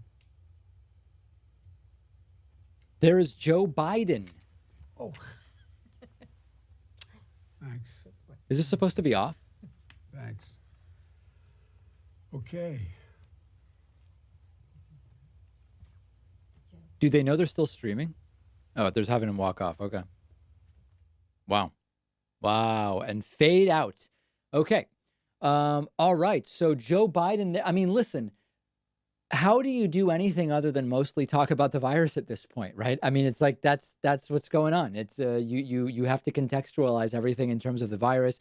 Interesting that Joe Biden is already talking like he's won this thing and he's just reaching out. He's just saying positive things about Bernie at this point because there's no risk. He won. The math is there, and now directly trying to appeal, as the case is, to Bernie voters. If you're just joining us, we are about to reset all of the results from tonight. If you're just joining us on Twitch, remember to follow the channel. If you're joining us on YouTube, please, please, please hit that like button and also hit the subscribe button. Both are free, and you can just start pounding like, subscribe, like, subscribe. Beat those buttons into submission because it costs you nothing and it really helps us quite a bit. Okay. Let me say a few other thank yous. Steve Cheerhart. Cheerhart? That's a tough one. Steve Cheerhart is new member number 21 tonight. Very much appreciate that. Thank you so much for signing up. Appreciate your support. Also, thanks to Death by Goonch for the Twitch Prime sub with the message, keep up the good work, David. Okay, we are 15 minutes from Arizona results. Let's reset where we are. We had 4 elections scheduled today. They were Florida, Illinois, Arizona, and Ohio. Ohio was postponed by the Republican governor there, Mike DeWine, until sometime in, hold on a second. I'm sorry. We just have to ban for anti-Semitism. There we go. That happened quick. There we go. Okay. That one caught my attention, didn't it? It's been postponed until June 2nd, as people are saying in the chat. Florida has been called for Joe Biden, big win. Illinois has been called for Joe Biden, smaller win, but still, 21 is sizable. Bernie will get delegates in both. Arizona in play, and polls close just 14 minutes from now. The current delegate count is 1121 to 839. We did a poll earlier of my viewers. Should Bernie end his campaign tonight if he ends up down more than 250 delegates by a 62 to 38 margin? You guys said yes. If you haven't voted in this poll, I will paste the link right into the Twitch chat first, and then subsequently into the YouTube chat, and you can add your vote to this if you have an opinion and you want to weigh in. But by roughly a 62 to 37 margin, folks saying if this is the deficit for Bernie by the end of the night, he should probably suspend his campaign. Climbing now a little bit to 63-37 roughly. And that seems to be where folks' minds are mostly on this. Slightly different delegate count everywhere you look. This is the ABC News delegate count. All of them varying marginally. Let's get back to super chats. I see that I've fallen dangerously behind. Justin Singri says Biden is running on a more progressive platform than Hillary or Obama. There are still some victories with the progressive movement moving the Democratic platform more left. That's a pragmatic view, which you will be attacked viciously as a centrist shill for espousing. Paradigm Shift says, new viewer considering membership convinced me. Listen, if you like what we do, the best way to support it is to vote with your dollars. And we're not talking about a lot of dollars. And not only are you doing something morally right and ethically right by getting a membership, you get extra stuff, including we do an extra show with my producer. My producer joins me in a member-only show every day just for our paid members. And the info for signing up is right up there. Rasmus Haymaker says, how to convince people Bernie's not a communist. Listen, if you need to convince someone that Bernie's not a communist, it's a lost cause, in the sense that anyone who believes that is unlikely to be an ally. Let me put it that way. Just get people to vote instead. Ryan Meneke says, my friend voted tonight and asked how often they cleaned the machines, and the worker there just laughed, according to her. And you didn't answer to my other question. What happens if Bernie stays in? If Bernie stays in, more people probably get coronavirus and Bernie still doesn't win. That's as realistic as I can be. Windows Zombie says Trump is going to win again. Sad. You may be right. Loro Imperial says, are you still an Argentinian citizen? I don't know the answer to that, in the sense that I have an Argentinian birth certificate. I can renew my Argentinian passport anytime. I'm not a resident, so I'm not required to vote. They have compulsory voting in Argentina. So I don't know if I'm still a citizen. I should find out, right? I know anytime if I wanted to go back and live there, it could be done. It would just be many hours of bureaucratic nightmares. Okay, are we banning people? People are trying to call my attention to the chat. Do we have anti-Semitism more? I already just banned one person for anti-Semitism. I'm curious, are people getting out of control? Let's see, view deleted message. I don't know what's going on, but remember, we are very careful about banning. We ban very, very rarely. But when we do it, we take it seriously, because we're definitely running a tight ship. I love how people on Twitch are saying the chat is fine, yet what's happening on YouTube is the stuff of horrors right now. If you could only see. Martin's Idea Emporium says, hi, David, who are your top 5 favorite philosophers? You know, for me, it's so hard to compare the old school philosophers to, 19th and 20th century people. I don't know that I could really put together a list for you off the top of my head. I would really have to think about it. Thanks to J Dubs for subscribing with Twitch Prime. Very much appreciate that. Sheila Jo Kornblum says, are you concerned Trump will make Biden look foolish in a debate? Biden's easily flustered and angered, and Trump will use that to his advantage. It's certainly a concern, no doubt. Maury P., do you think COVID will impact conservative turnout?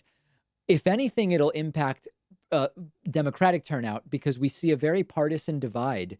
The right is widely ignoring the warnings about COVID, hanging out at beaches, ridiculing the entire thing. So if anything, COVID is potentially more of a liability for the eventual Democratic nominee, likely to be Joe Biden at this point, than for conservatives, sadly. Shaners says lots of Arizona independent voters that won't count tonight. Arizona has open primaries, but calls this election presidential preference. Not cool. Farouk says NPR has a better tracker. Thoughts on Iran sanctions? Let me get the NPR primary election results. Let's find that tracker. March 17 primaries. There it is. And we will put that in. I don't know if this is actually better. I guess it's not bad. It seems fine. I don't know that it's that much better.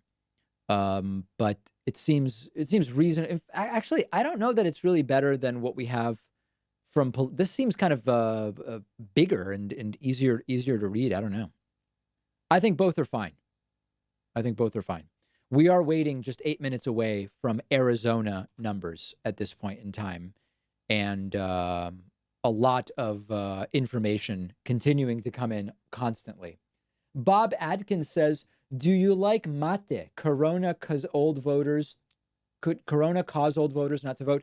The coronavirus causing old voters not to vote so far has not been an issue. I don't like mate. I've never liked it. Coffee, tea, I'm all in. Mate, not for me. Not for me, my friends, unfortunately. Let me say thank you to Ryan Recker. Ryan Recker is new member number 22 tonight. Let's do a free item, okay? New member number 25 tonight gets the item of your choice from my website, davidpakman.com/gear. I will personally send you can get a coffee mug, you can get any of the David Pakman Show t-shirts, any of that stuff. We are 3 members away. Number 25, I will get you a free item tonight. Sarah Vessels says, does Bernie have a path to a contested convention? I don't believe so. In fact, let me pull up the 538. Let's see if I can find it. Here it is. So if we look at the 538 tracker, they believe that Biden having a majority, this is not a plurality, right? For a plurality, I mean, at this point, it's actually almost the same. This has Biden with greater than 99% odds of getting a majority, meaning no contested convention. There's a 0.3% chance of a contested convention and a 0.1% chance of Bernie getting a majority. Even when you go to plurality, Bernie's chance is still only 0.1. I tend to believe the math and the data on this one at this point in time. Okay. Take a look at Illinois 03 results. Let's see if I can find that. Democratic primary results. Illinois 03. Let's take a look here. Illinois 03. Okay. Let's pull that up now. Okay. Incumbent Dan Lipinski, that looks like it's a misspelling, is trailing behind chief opponent Marie Newman by 3 points for the Democratic nomination. Interesting. This is a repeat of 2018, but this time the tallies are flipped. Newman lost the 2018 primary by 2,100 votes in an all-nighter. On the Republican side, votes are trickling in. Illinois Republican Party endorsed Mike Friccioloni is leading Catherine O'Shea and self-avowed neo-Nazi Art Jones. I've actually interviewed Art Jones. Let's just briefly see if I can find that. When did I interview Art Jones? Neo-Nazi Art Jones. Art Jones, David Pakman. Let's see if I can find that.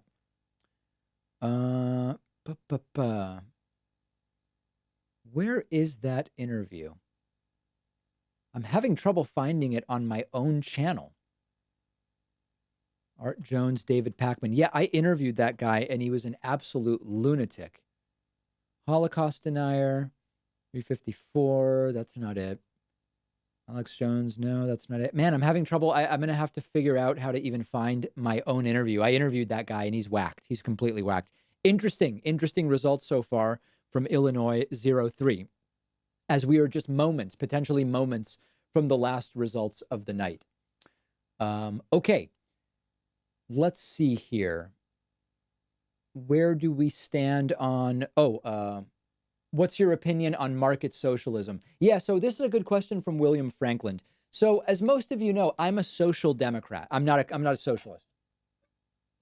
And there are 2 models which I think are, to me, much more interesting than actually debating socialism, which it's not happening, okay? Even if you want socialism, we would need to get much closer before it would even be a reality. Market socialism and participatory economics are both much more in line with social democracy, and they are sort of modifications. They are still a mixed economy, and I think a lot of market socialism and participatory economic systems are very, very interesting.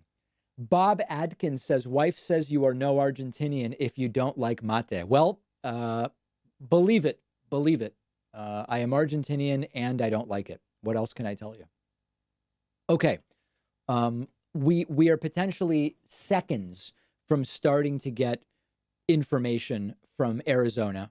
And based on the polling, Arizona may be closer than all of the other states so far. Or it may not, and it may very quickly be called. We will just have to wait and see. At this point, we don't know. If you're watching on YouTube, let me issue a very polite reminder. Make sure to like and subscribe. Liking and subscribing the stream, liking the stream and subscribing off of it are both very quick, easy, free ways to support the work that we do, and always very, very much appreciated. Okay, let's go over and see what is happening with Arizona moments away from starting to get results. And let's see if we can even open it in its own tab so that as soon as this happens, we will start to see results. I think we are very, very close. Nick Newcomb says, if the Electoral College is based on population of location, isn't the next logical step to also make it based on race, sex, or income? Is that good or bad? I don't see at all how that would be the logical next step. And that seems like a slippery slope. That seems like a significant slippery slope to me. And I don't know that I don't know that I really understand that makes any sense to me. Okay. Arizona is officially closing as we hit the stroke. What does that even mean? I guess the second hand. We at the stroke of 10 p.m. Eastern, 7 p.m. Pacific, Arizona is closing. And any moment, we anticipate that results are going to start showing up, and we may then know the full scope for what is going on today. We are following all of the numbers as they come in. Florida, of course, almost completely counted, a brutal win for Joe Biden. Biden brutalizing Bernie Sanders. Delegate tracker has a 282 delegate deficit currently for Bernie Sanders. Illinois also gone to Biden, and that lead is widening. It was as small as 17. It's now crept up to 20. We are now at 10 p.m., and any second we're going to start getting numbers out of Arizona. Any predictions from anybody? What we're expecting from Arizona? Anybody want to weigh in? I know it is potentially a fraught question, but curious what is on folks' minds. We will know very, very soon. That's for sure. Polls have closed, of course. And there is the tracker. We are starting to get data coming in. Let's see if we have anything here. Any moment now, we are going to see those Arizona results coming in. Some people predicting Tulsi is going to win in Arizona. Some 50-50 predictions. 40-60 Biden. Surprise Jeb Bush win. That's a possibility. That would certainly surprise me. That's for sure. Let's see here. Also, Rand says, stroke comes from the stroke of a bell tower. Interesting. Shannon Bennis, what's the difference between social democrat and democratic socialist? Social democrats aren't socialists, and democratic socialists are socialists. So democratic socialists want to socialize ownership of the means of production, businesses, etc. Social democrats want very well-regulated capitalism where taxes on the rich are used to fund social programs, reduced inequality, more the model of Denmark and Finland, Norway, and Sweden. Not actual socialists. Democratic socialists, again, traditionally, we can just say all these definitions have changed and they're meaningless, but then it's like, what is language? What does anything mean? Traditionally, democratic socialists are actual socialists. Maury asks, how's Lewis? Is he still in North Carolina? No, Lewis was never living in North Carolina.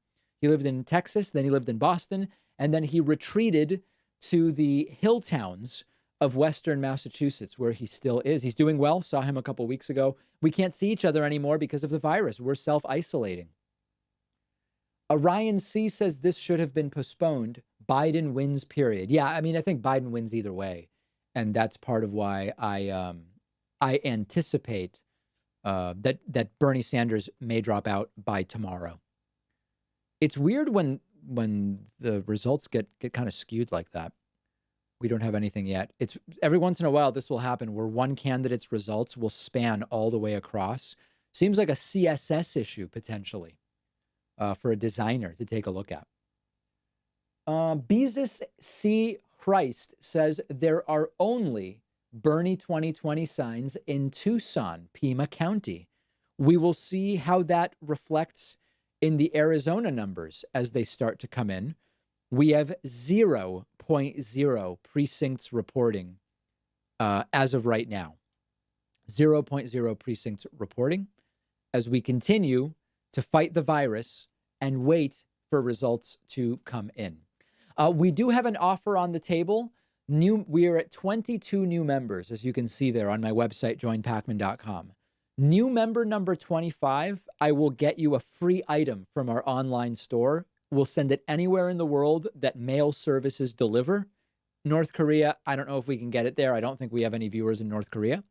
But number 25, so grab those subscriptions at joinpacman.com. We will also at that point burst through our goal for the evening, and somebody will get a free item, which is very exciting.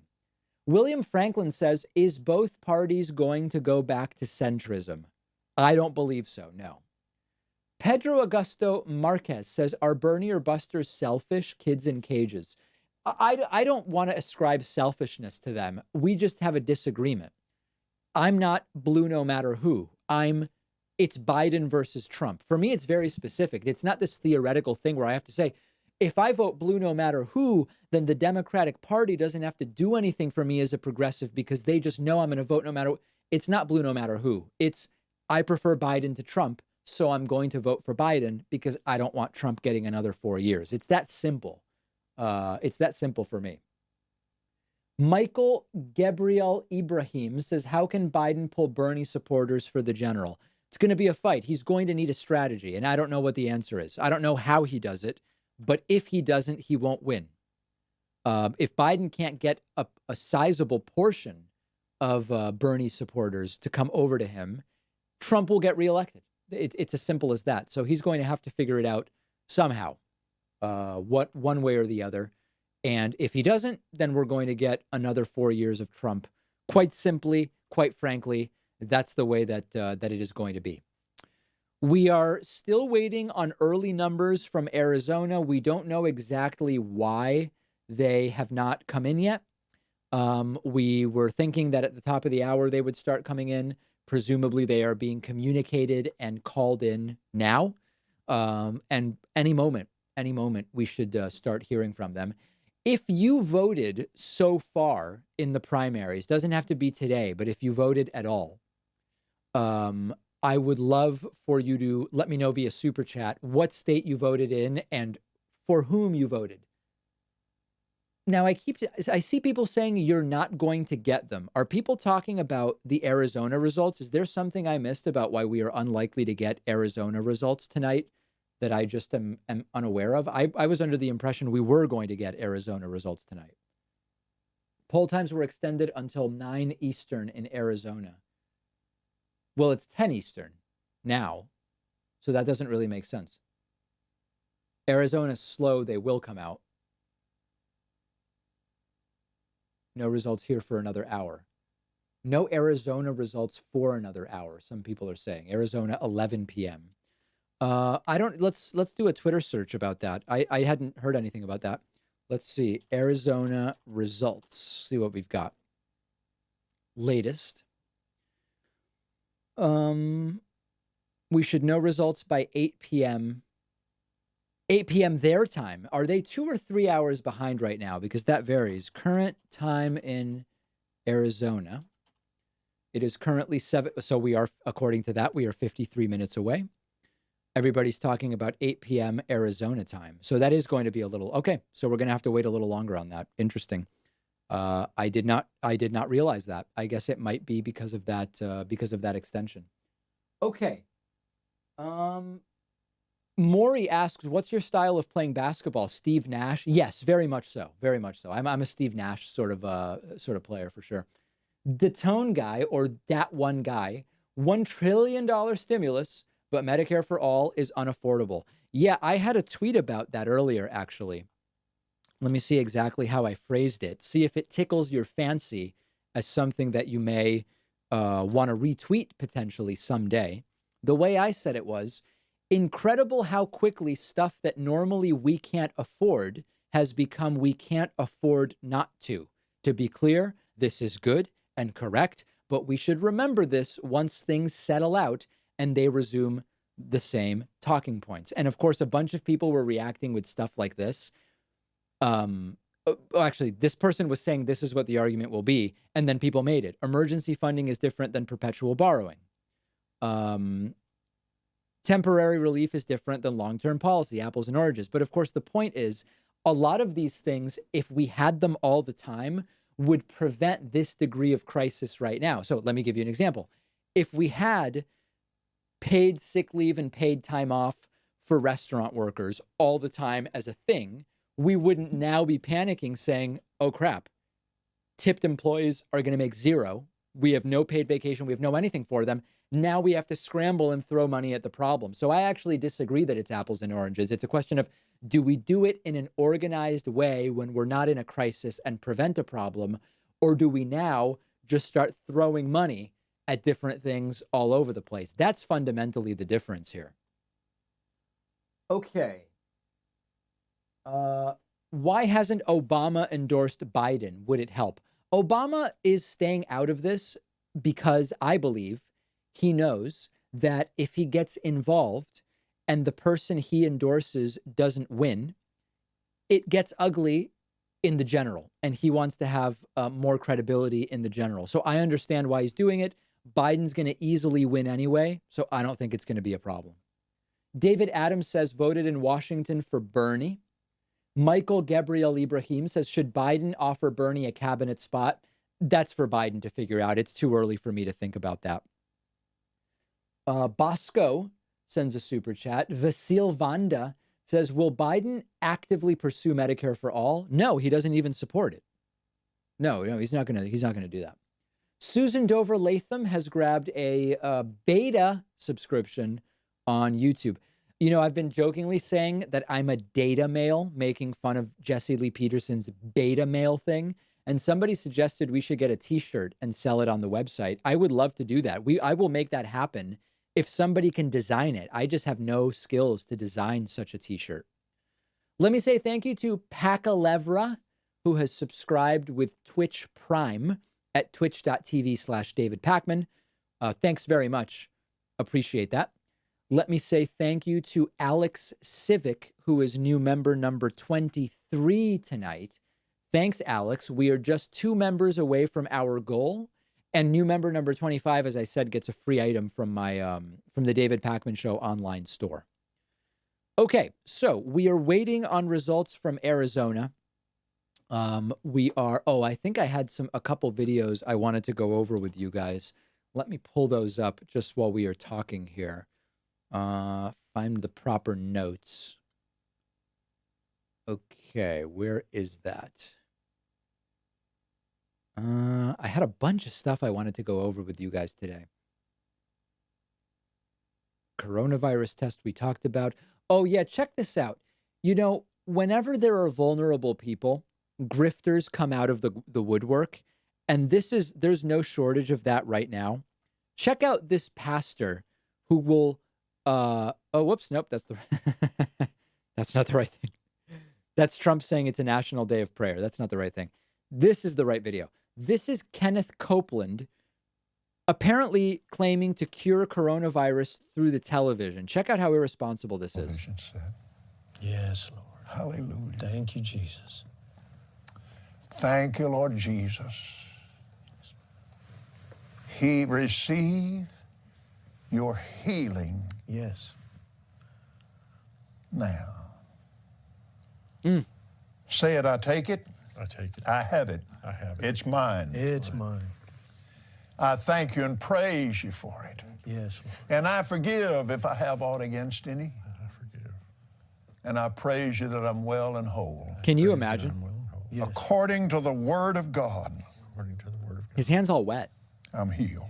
Yes. And I consider not my own body. Yes. Ooh. Consider not my own body. I consider not symptoms in my body. I consider not symptoms. But only that which God has promised. Which? Only that which God. Which? Only that what the word has said. Only that what the word. And by his stripes I was healed, and by his stripes I am healed now. Is this mental illness a grift or both? I'm not the sick trying to get healed. I'm the healed, and the devil's trying to give me the flu. That's right. Or whatever else kind of thing he's trying. Yeah. Special report. Look at that. At the bottom, it says special report standing against coronavirus. Healed and well Yes. in the sweet name of Jesus. Jesus. That guy's worth $760 million. Here's another grifter who says that he will cure you if you drink silver. This guy has actually done prison time for fraud. He's back out. now telling you to drink silver. Gave us this product, I believe. Yes. How many years ago did we get this product? I wonder. Hold on, listen to that again. God gave us this product, I believe. Why wouldn't God just not give us coronavirus, right? Like, isn't it, if you're God and you're busy, you're dealing with, you know, billions of planets and stars and solar systems, why give Earth coronavirus and then give Earth silver to drink, right? Why not just prevent coronavirus to begin with? Yes. How many years ago did we get this product, I wonder? He gave this to us about 10, 12 years ago with And Frank. we have it at our home. We have it in cases. We use it all the time. I have this, and I mean, I don't think I'd have made it without silver. Yep, we would have lost them without it. It for my throat and all that. Absolutely. Because I've had this, and this is amazing.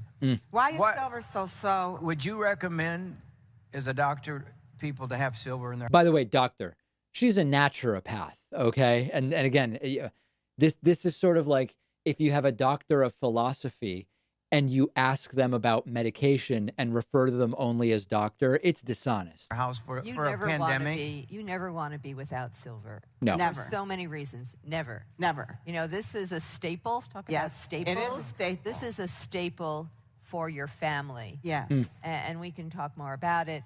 Maybe we have more time. Yeah, but we got time. All I can say is that it has been proven by the government. Which government? She doesn't say. That it has the ability to kill every pathogen it has ever been tested on, including SARS and HIV. Right, right. Whoa, what is that? It's very bad. This is very, very bad, folks. And unfortunately, there is a lot of grift going on. And then also, apparently, I guess Alex Jones is selling something similar as well. Let me find that.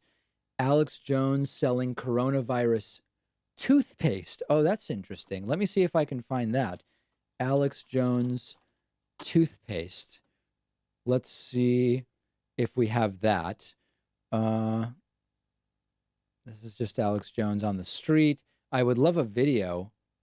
I'm just going to tell you that for just your daily life and your gums and your teeth and for regular viruses and bacteria, the patented nano silver we have, the Pentagon has come out and documented, and Homeland Security, and said this stuff kills the whole SARS corona family at point blank range. Well, of course it does. It kills every virus.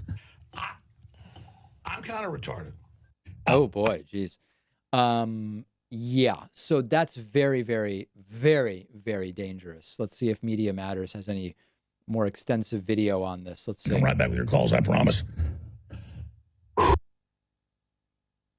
Uh-oh. Oh, we've got buffering. 877-789-2539 on this Tuesday global transmission.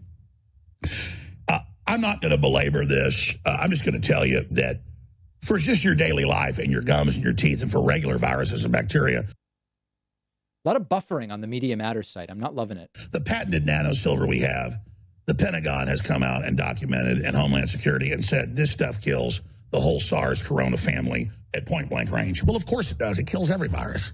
Right. But they found that. And then this is 13 years ago. And the Pentagon uses the product we have.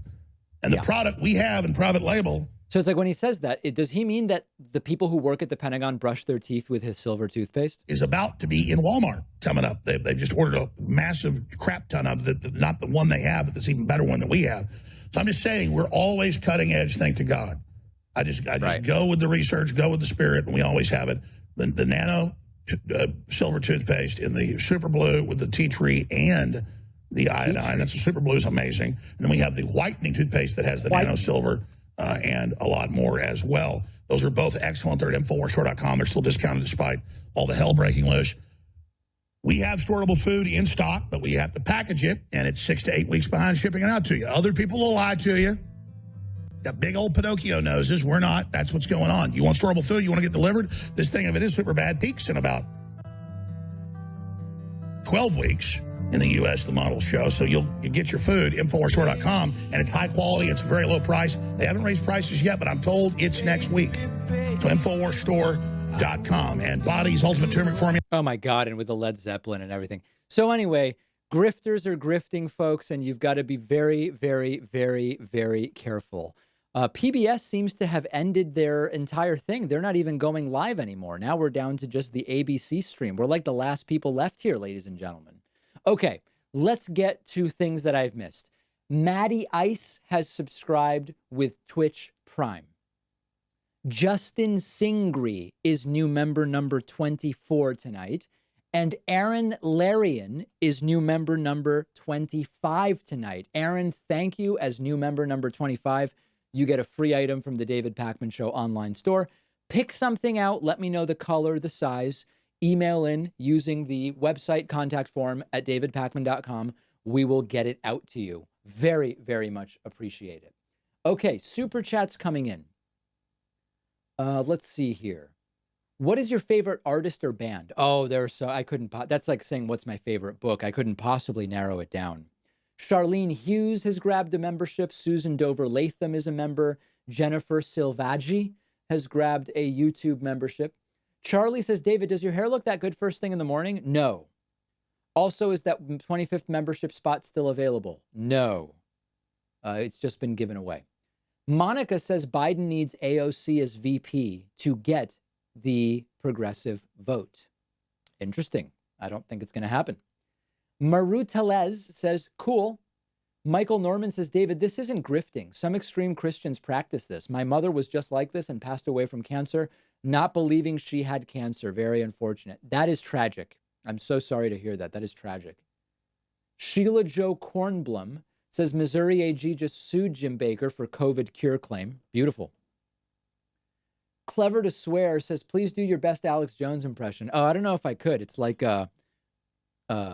silver toothpaste, something like that, right? I can't really get his, part of it is just, he's bonkers, and I can't transmit that.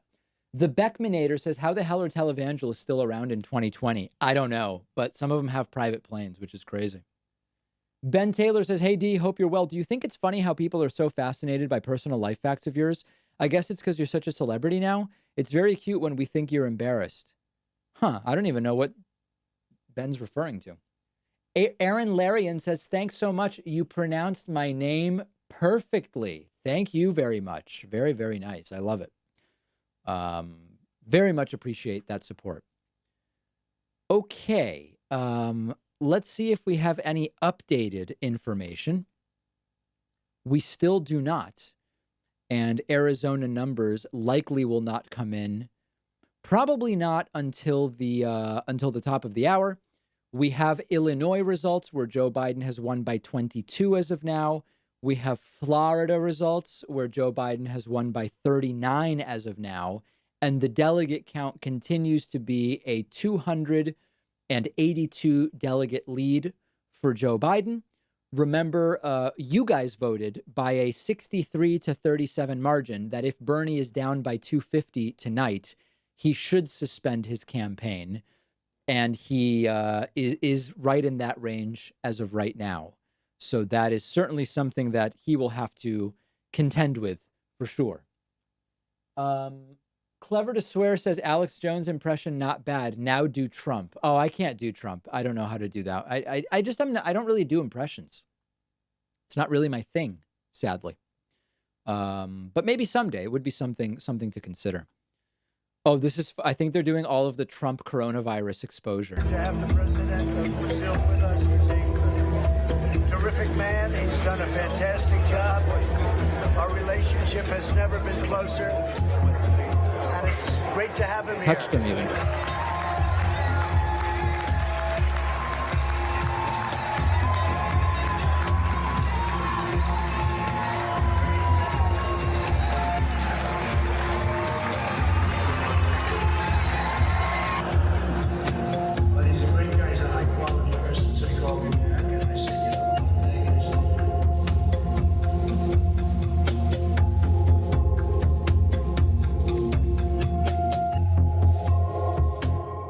Yeah, Trump shook everybody's hand.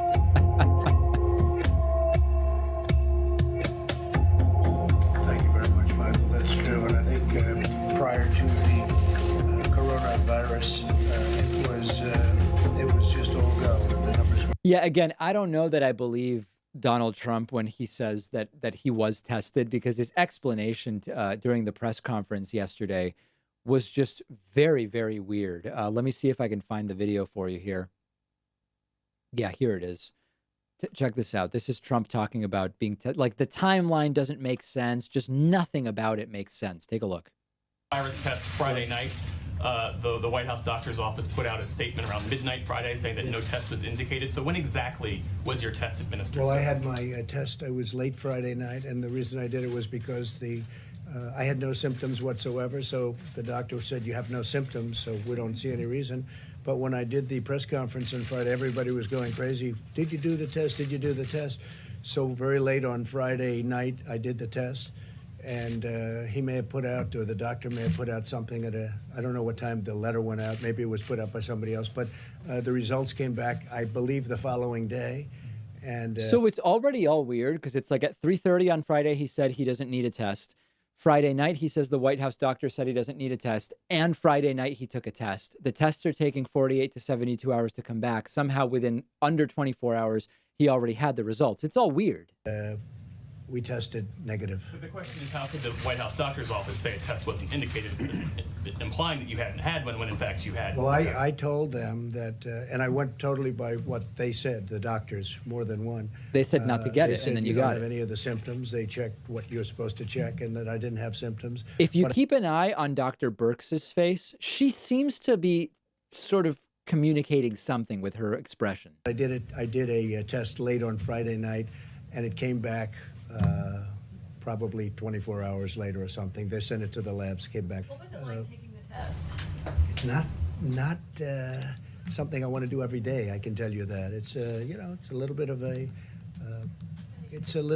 of good doctors in the White House, but it's a test. It's a test. It's a medical test. Nothing pleasant about it. It's a medical test. What else can you say? So anyway, I don't know that I don't know that Donald Trump actually had the test after seeing all of that. It's just not clear to me that he actually had the test. And if, I don't know. It seemed like he was being careful not to say anything that would make it clear he didn't have it. Like he said, I don't like getting blood drawn. And someone would have said, well, Mr. President, it's not a test where you get blood drawn.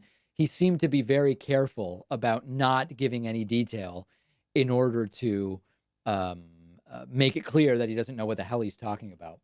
Okay, Hamiltonian says, go to Jones's website. He's not even selling the food anymore. He ran out. That is crazy that people are actually buying Alex Jones's big food storage. Shauna Engelsman has also subscribed on YouTube. I'm getting notifications that the Arizona results may even be further delayed. And since it seems as though it will be inconsequential and we have a very long day tomorrow and the stream is slowing down, I think we're actually going to end our coverage at this time. A lot has gone on lately, what with the virus, and we will pick up our coverage and results tomorrow. It probably is time for Bernie to start wrapping the campaign based on the numbers. We'll have Arizona results tomorrow for you, and then much, much more.